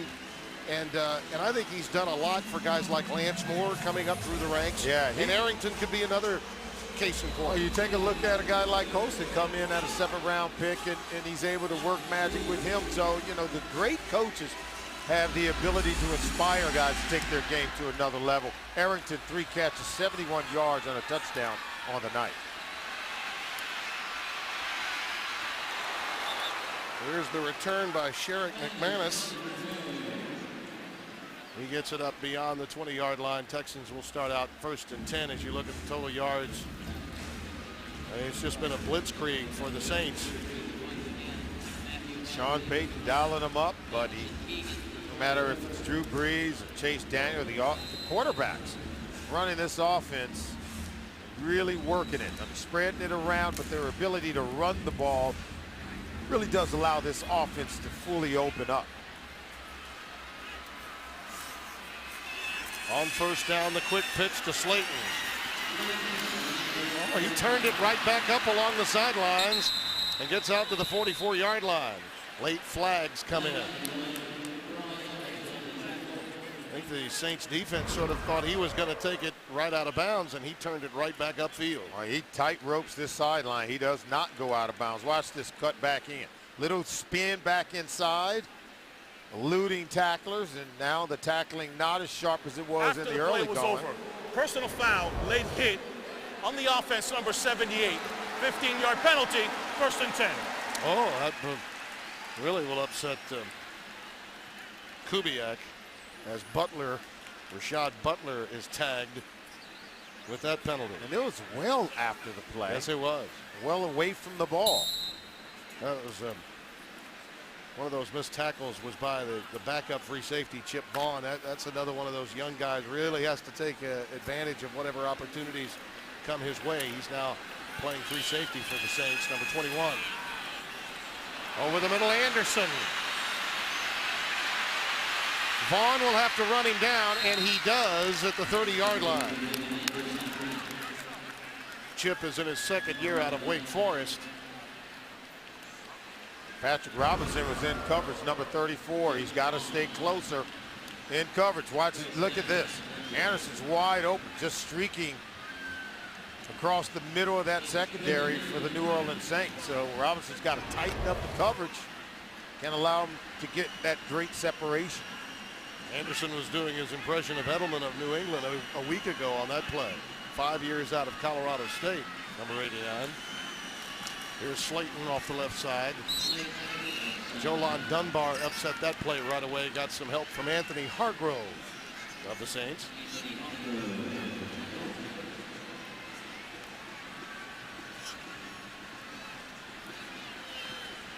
Well, that should be the end of the 3rd quarter, and to this point, the Saints' ability to dominate in the ground game area has been the difference. That, along with turnovers, that has to make Greg Williams feel good. The ability to cash in winning the turnover category. The Super Bowl champs are looking pretty super tonight at home. 35-13 our score at the end of 3. Okay. Let's take a look, Sully, at the faux pas Prince stats through 3 quarters. The rushing yards just jump right out at you, don't they? They really do. 192 yards in the air, but the rushing yard discrepancy for the Texans, I think that's the big difference in tonight's game. Oh, absolutely. It is the big difference, and you got to love the way that Sean Payton has brought his team ready to play. And balance, tackle, and offense, and defense and special teams are also playing well. Orlovsky in traffic. Well, that's in an area where Darren Sharper always makes hay. Broken up by the Saints secondary. Patrick Robinson, the rookie 1st-round pick of Florida State. Hobbled a bit with a hamstring problem, but getting a lot of playing time now. Saints will take a timeout.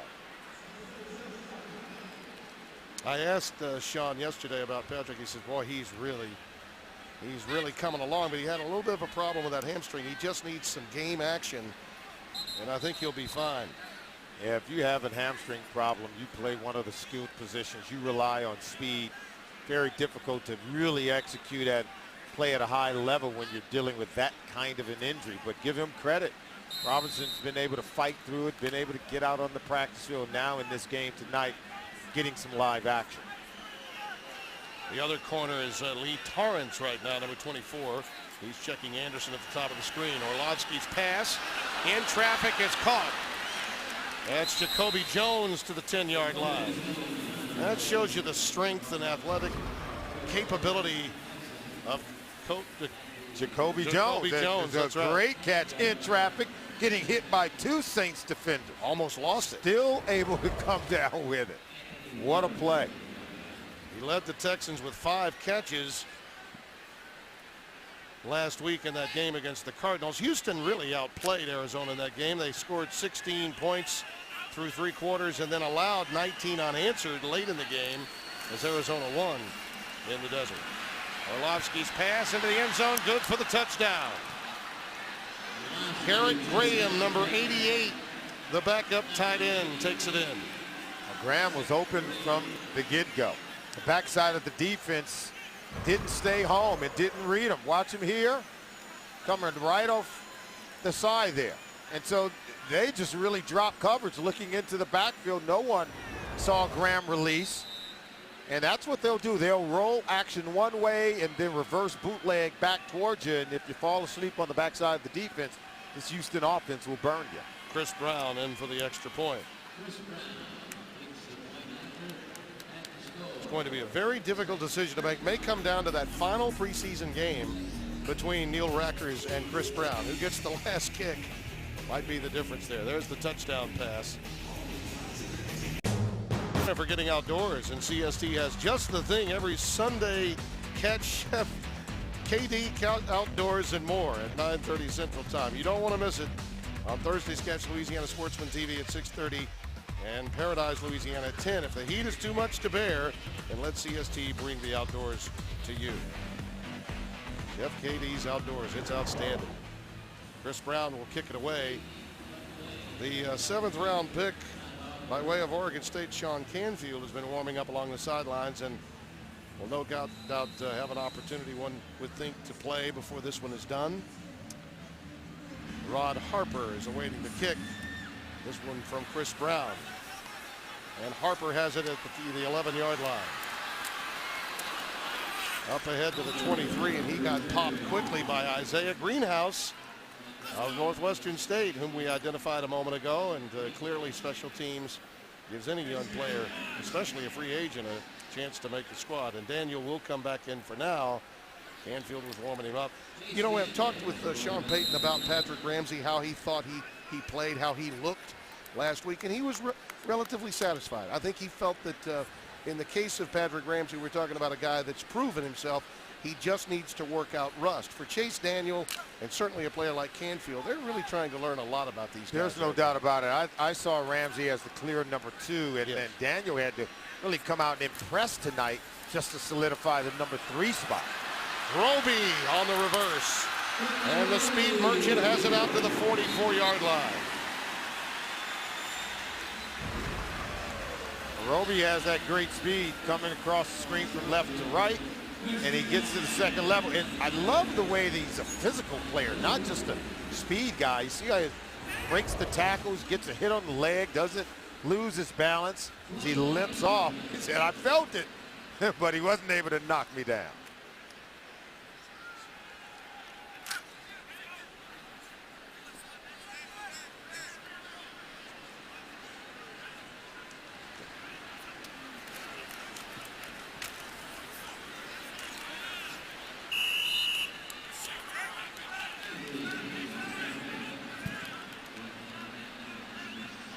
Take a look at Chris Ivory again, taking the ball up the middle. A couple of minutes deep here into the 3rd quarter. And it's 2nd down coming up.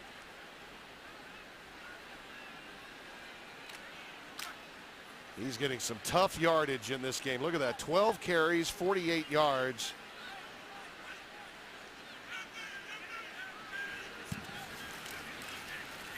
Quick out. Incomplete. No, Roby did grab that. Boy, I got that one at the laces. Has it at the 48-yard line, shy of the 1st down.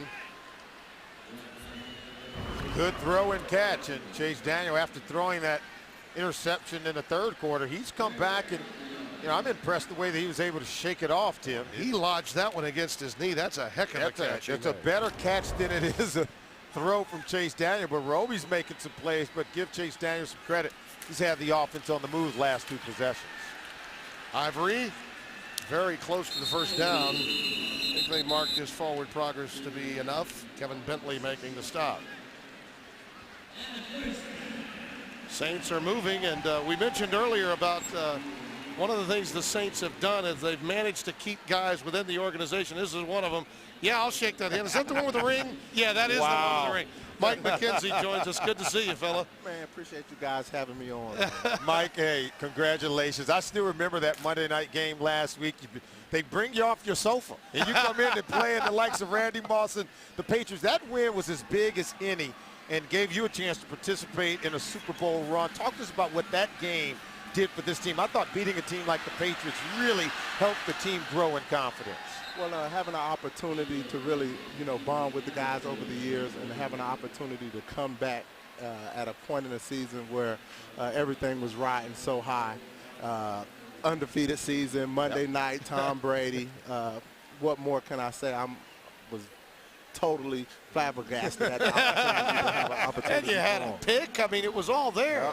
And I remember when they brought you in, Mike, at the time when the Saints were struggling, you looked at the defense and said, boy, they need to get a great cover. And this is another opportunity for you to make good on an opportunity that this organization had given you when you came from Green Bay.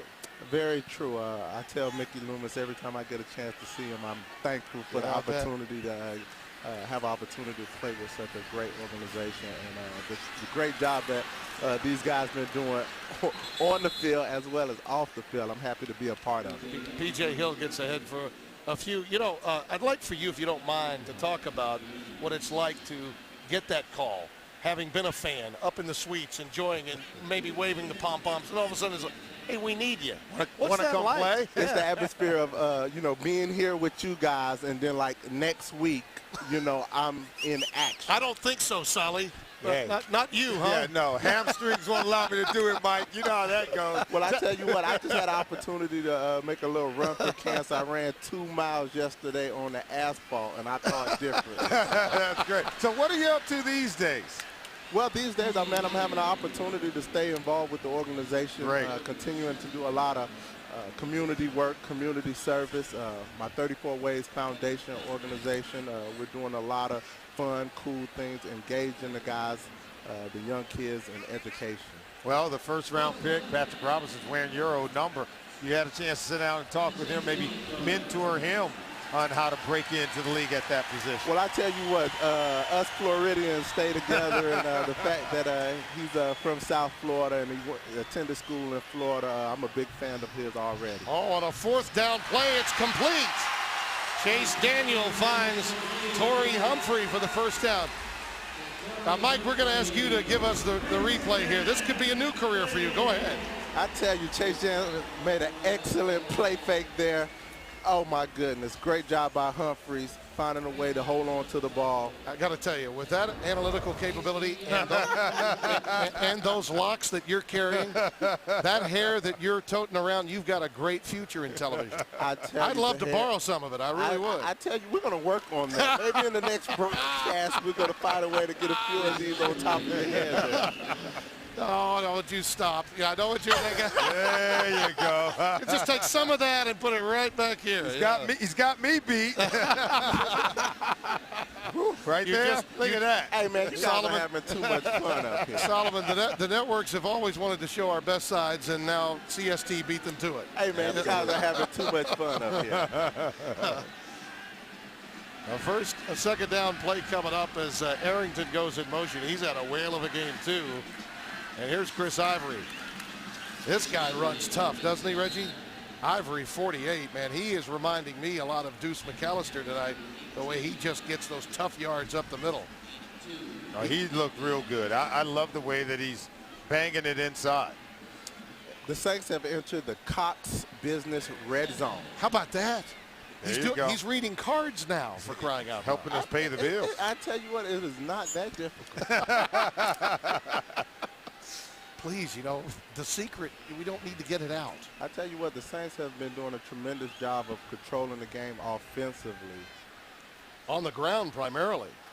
Here's P.J. Hill again.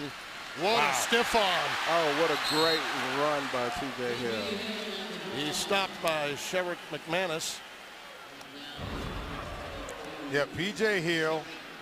Ivory, I think they got the memo that Liddell Betts will be joining this football team, and they have come out and run extremely hard in the game tonight. We've got an injured Saint. Looks to be one of. Man, these lights. Does get hot, doesn't it? It was really good having you, pal. Appreciate you guys having me. And that hair club for men that you went to really worked. Hey, let me know, Ken, when we can get you signed up. Take care, buddy. That's Mike McKenzie. We'll check on the injured. Elbow or wrist area came up just a little bit lame, and it appears to be okay on the play. Let's hope he is, because the Saints could ill afford any more injuries at that running back position. Got a 4th down play coming up for the Saints now. But Chase Daniel has been so effective throughout the course of this game. Let's see what happens here. With just under 8 minutes to play, they're going to go for it again on 4th down. Ivory is the lone setback. Humphrey at tight end, and there's Ivory again right up the middle. He may be short of it. Malcolm Shepard, 67, comes up. Going to be very, very close to the 1st down. Once we check this, we'll see if the Saints keep it. They do. You know, Dick McCann's Memorial Award goes to the long and distinguished football reporting, the Pro Football Writers of America. And, you know, there have been some great writers, Dave Anderson of the New York Times in the past. Well, Peter Finney was bestowed as the recipient of that award this year. Longtime New Orleans Times-Picayune writer and columnist. So good to see you. Thank you. Congratulations. Thank you. When you're old, something happens. Peter, you've seen a lot of New Orleans Saints football, haven't you? I mean, last year had to be just a wonderful treat for you. I've been to a lot of losing locker rooms, you know, over the years. Let me tell you an old story. We would go to Vero Beach together when John Meekum owned the team, and I was doing my local radio show. Peter and Mary Foster and Les East with Greg Suit and the old guard. Right. It was just for you to be here covering. I know for me it means a lot to be able to do these games because I get to see you guys. You never leave New Orleans. It's that kind of town. Right. Yeah. It's, you know, it's lifted the city. No question. State. Ivory lifts the Saints again into the end zone, it would appear. No signal as yet. It appears that he may be marked about a half-yard shy. Let's take a look at this, Solomon. Boy, he's tough inside. Yeah, and look at the blocking up front. It all starts with that offensive line, but even after contact, he's gaining yards. That's what he brings to the table. And how good will this offense be if he gives them what Deuce McAllister has given them during his career? Yeah, and this kid is a hard runner. Right now, don't you think they've got him primarily to be, Peter, the Mike Bell of this year's team? Probably. I think it looks looks that way, Ivory gets it again, and this time shy of the end zone again. He looked to be catapulting his way through, but he was stopped shy of the end zone yet again. Good work by the Texans defense here. There's some traffic at his legs there. Don't know that the ball actually crossed the goal line, even though his body did. Peter, in all your years of covering the Saints, this story, I've been asked the question many times, does this one Super Bowl matter as much as 3 or 5? I said yes, and then some. It could be as valuable as 5 or 6 for another franchise. And the way they won it, I mean, it was, you know, 13-0, and it was great. Storybook stuff. Daniels pass caught by Harper, but we've got a marker down. Flag. Your son was a writer for the Post, the New York Post, for many, many years, and you followed in the footsteps of so many. Talk to me about the love and passion you've always had for following this sport, this team, in an industry that's gone through a very difficult time. Well, Tim, even when they were losing, they were a story. And, you know, really, a story in a strange way. But, I mean, the fans have been remarkable in the losing season. I got to tell you, Solomon, all those games, especially the really hard years, the 1-in-15 year in 80 when Archie was just getting absolutely, he had no help. Peter, you know what that was like following that team. And so many of those Saints players are so proud of where they are now to see that this organization's flourishing. Peyton would go to school the year they were 1-15. He'd go to school, and the kids would tell Peyton, your daddy's team couldn't beat Grambling. Wow, and that's something, Peter. All these years, no Saints in the Hall of Fame. This year, we get 2. We get Ricky Jackson, and you're in as well. Ricky deserved it, I'll tell you. A lot. I was so happy he got in. He should have been in years ago. A couple of Hall of Famers on tonight's show, and you're certainly one of them, and very deserving. One element of the Saints and this community. Remember, Buddy Diliberto said to me that so much of what happened, strife in the South in the 60s, did not happen as badly or as much here because the Saints galvanized this community. No question. I mean, it's, you could see if this, Katrina and then the oil spill, and it was like it was an ongoing pep rally. Buddies thought Solomon was, for the first time ever in the city and in the state, fans from all different walks of life, different ethnicities, that maybe only went to Grambling games or Southern games or LSU games. They never came to the same game. Now they were all here rooting for one team. All of the fans of all those teams joined together to root for the Saints. It's the only time that they would band together. Yeah, amazing. They pull a community together. Yeah, it's been a remarkable story. It really has. Morstead is into hole for Garrett Hartley's kick. It measures 35 yards, and it is good. Well, so, Peter, you got through for 3 during your segment. That's pretty good. We did have a touchdown scored when Ricky was here, though, just so you know. Thanks and congratulations. Okay. Thank you. Really happy for you. One of the all-time great columnists, Peter Finney. We'll be back. To say the Saints aren't clowning around tonight. Oh, wait a minute. I did say the Saints weren't clowning around tonight. The Eric Hill Nissan scoring drive looks this way. 18 plays, 60 yards, a lot of time off the clock, and Hartley from 35 yards ends it after the holding penalties as they were getting closer and closer. Hartley boots it through. 38-20 our score.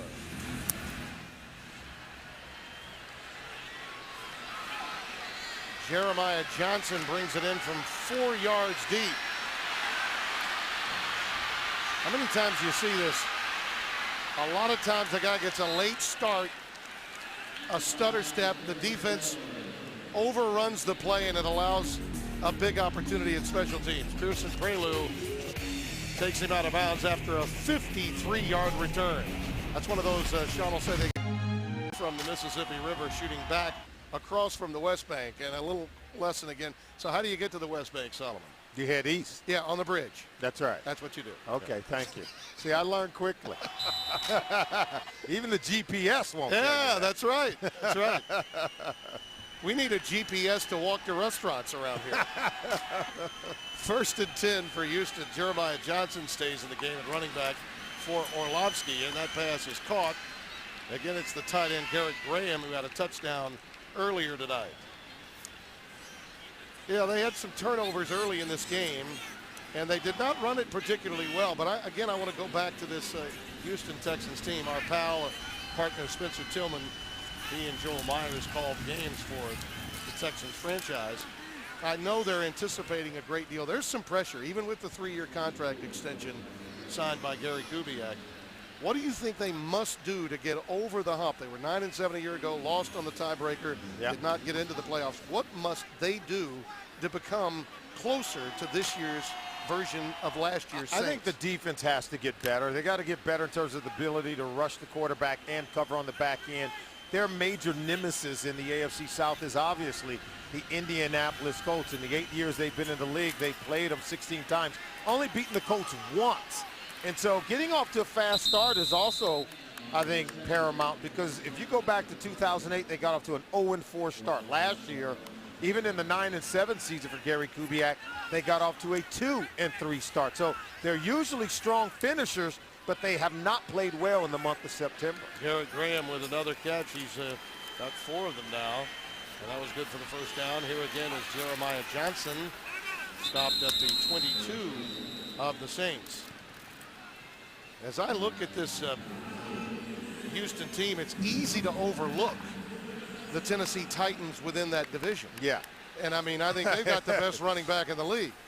And they are plenty good. There's no doubt about it. But, Houston Texans, in my mind, have the most explosive offense that can match up with the Indianapolis Colts. If you take a look at Gary Kubiak. Let's go down now to Mike Neighbors with your Capital One Bank sideline report. Thank you very much, Tim Brando. Of course, the clock is ticking in this game, but after the game, keep it right here on CST. Inside the Louisiana Machinery Studios, Victor Howe and Paul Crane will anchor our post-game coverage. I'll be outside the Saints locker room. We'll have all the reaction, including our exclusive one-on-one with quarterback Drew Brees, sponsored by Capital One Bank. Back to you guys. From the 22 on 2nd and 6. Orlovsky dumps it over the middle. Is that Graham again? It may be. We've got markers down. No, this one is James Casey for the touchdown, but we have a marker down. This could be offensive pass interference. Yeah, it's a screen, a pick almost on the defensive player. Pass interference, number 88. Yes. Offense, 10-yard penalty. Repeat second down. So it's Garrett Graham running the pick for James Casey. And it's going to occur right in here. Yep. Look at that. See, they picked the defensive player just to free Casey up over the middle. It happened right in front of the official. I'm glad, as a former defensive back, I'm glad to see him call it. That was a little further downfield than your normal pick play would be, though, wasn't it? Yeah, it was few very more yards down the field and right in front of the official who's standing in the back of the end zone. That's usually done with a slot guy that's coming off a pick that's just a quick 3-yard hook, not that far down the field. Casey again on the receiving end. And Patrick Robinson runs it out. They really are developing some weapons. You know, Owen Daniels, their talented tight end, was injured midway through the season. And then Casey was a kid they drafted out of Rice, who has come on. He's an athletic tight end. You can see how he's working, how good he performs over the middle of the field. So now, I think going into the 2010 season, if you have Casey and Rice, I should say Casey and Owen Daniels working together at the tight end position, this offense could be even more explosive. Going into the end zone, incomplete. Intended for Jacoby Jones.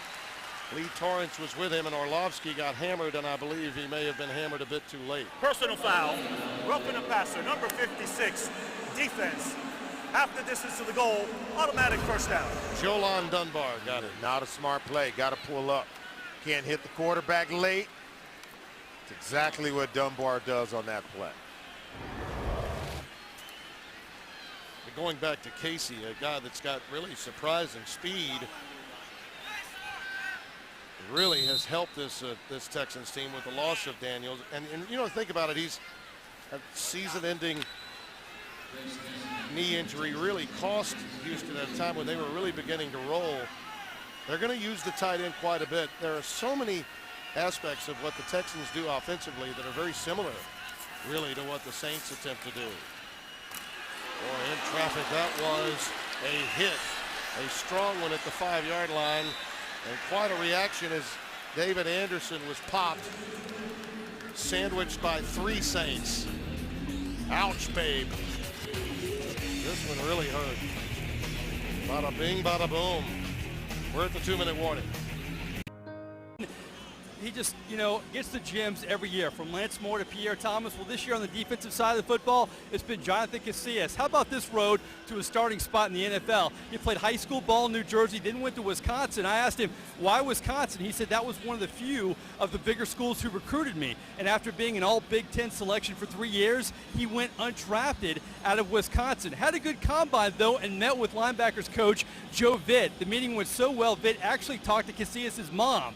So after the draft, and he wasn't drafted, he had 2 free agent offers, one from the Saints and one from the Bucs. Mom said, you're going to the Saints. You know, when mom's happy, everybody's happy. Back to you guys. Ain't it the truth? Ain't it the truth? And, you know, Jonathan Casillas, Sally, you were on the sidelines in the Super Bowl. He played a large role in helping to recover that onside kick at the beginning of that second half. No question about it. He blasted Hank Baskett as Baskett was trying to recover that onside kick, and it was Casillas who laid the hit on him, freeing the ball loose for Chris Reese to come in and recover. I thought it was one of the biggest plays of the game, but he's one of the unsung heroes of really helping to execute on that play. Jeremiah Johnson was stopped for little or no gain. It's 3rd down now, and Orlovsky dodges the pressure. Charleston coming after him. Gillette, pass is incomplete. Boy, Junior Gillette is just relentless, isn't he?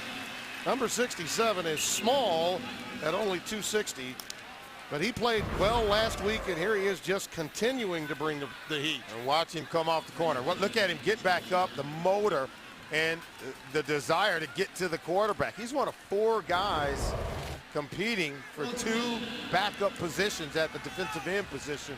And they certainly know his name. They certainly love the way that he comes after the quarterback, forcing some tough decisions by the coaches. 4th down for the Texans. And what crowd is left is making all kinds of noise. Incomplete. And markers down. Torrance may have gotten it a bit too quickly at the goal line. It's a good play by Torrance. Illegal shift. Offense, 2-man movement at the snap. That penalty is declined. First down. Jones, who was the intended receiver, may have shifted a bit too soon. Let's take a look here. Yeah, watch. You can see Lee Torrance breaks on this ball, nearly intercepted. Yep. They got him cutting underneath the intended receiver. Casey was the intended receiver. Absolutely, and had Torrance caught the ball, he would have run a long way for an interception. This is a great break on the ball. I like Lee Torrance as a young cornerback on this team. He gives them great depth now in his 5th year out of Stanford. Well, Sean Canfield, the rookie of Oregon State, 7th round selection, comes into the game for victory formation. And perhaps an opportunity at a little more playing time next week. I think the Saints responded after what was a sort of back to reality week of work out off Airline Drive, don't you? Sean Payton reminds everyone of their humble beginnings. Even he talked about how, hey, I was turned down by the Green Bay Packers, so here I am. But we all have to remember that this was our best place to be, and that this place here in New Orleans gave us the best opportunity to become a champion, and where everyone was able to hit the reset button and go back to ground zero and really played well tonight. You have an opportunity to read Sean's book, Home Team. You said it was a quick read, Solomon, and it really was. I visited with him today and went through so many stories about that first season in '06. The thing that's wonderful about the book is it's not just the ride to the championship, it's what happened in 2006, where the seeds for success were truly sown. And that's what's captivating about this book. And I urge everyone, he doesn't need me to hawk it, but it is such a great read. Yeah, it is a wonderful read because it's more than a story about a championship run. It's about a city healing itself, a team playing a major role in the healing of this city, and how it all came together and culminated with winning a Super Bowl championship. And Sean Canfield, by the way, graded out nicely on his kneel downs, don't you think? That's right. He did good. Hard to screw that up. Our final score, the Saints 38, the Texans 20. We'll be back to wrap it up momentarily. A lot more yet to come.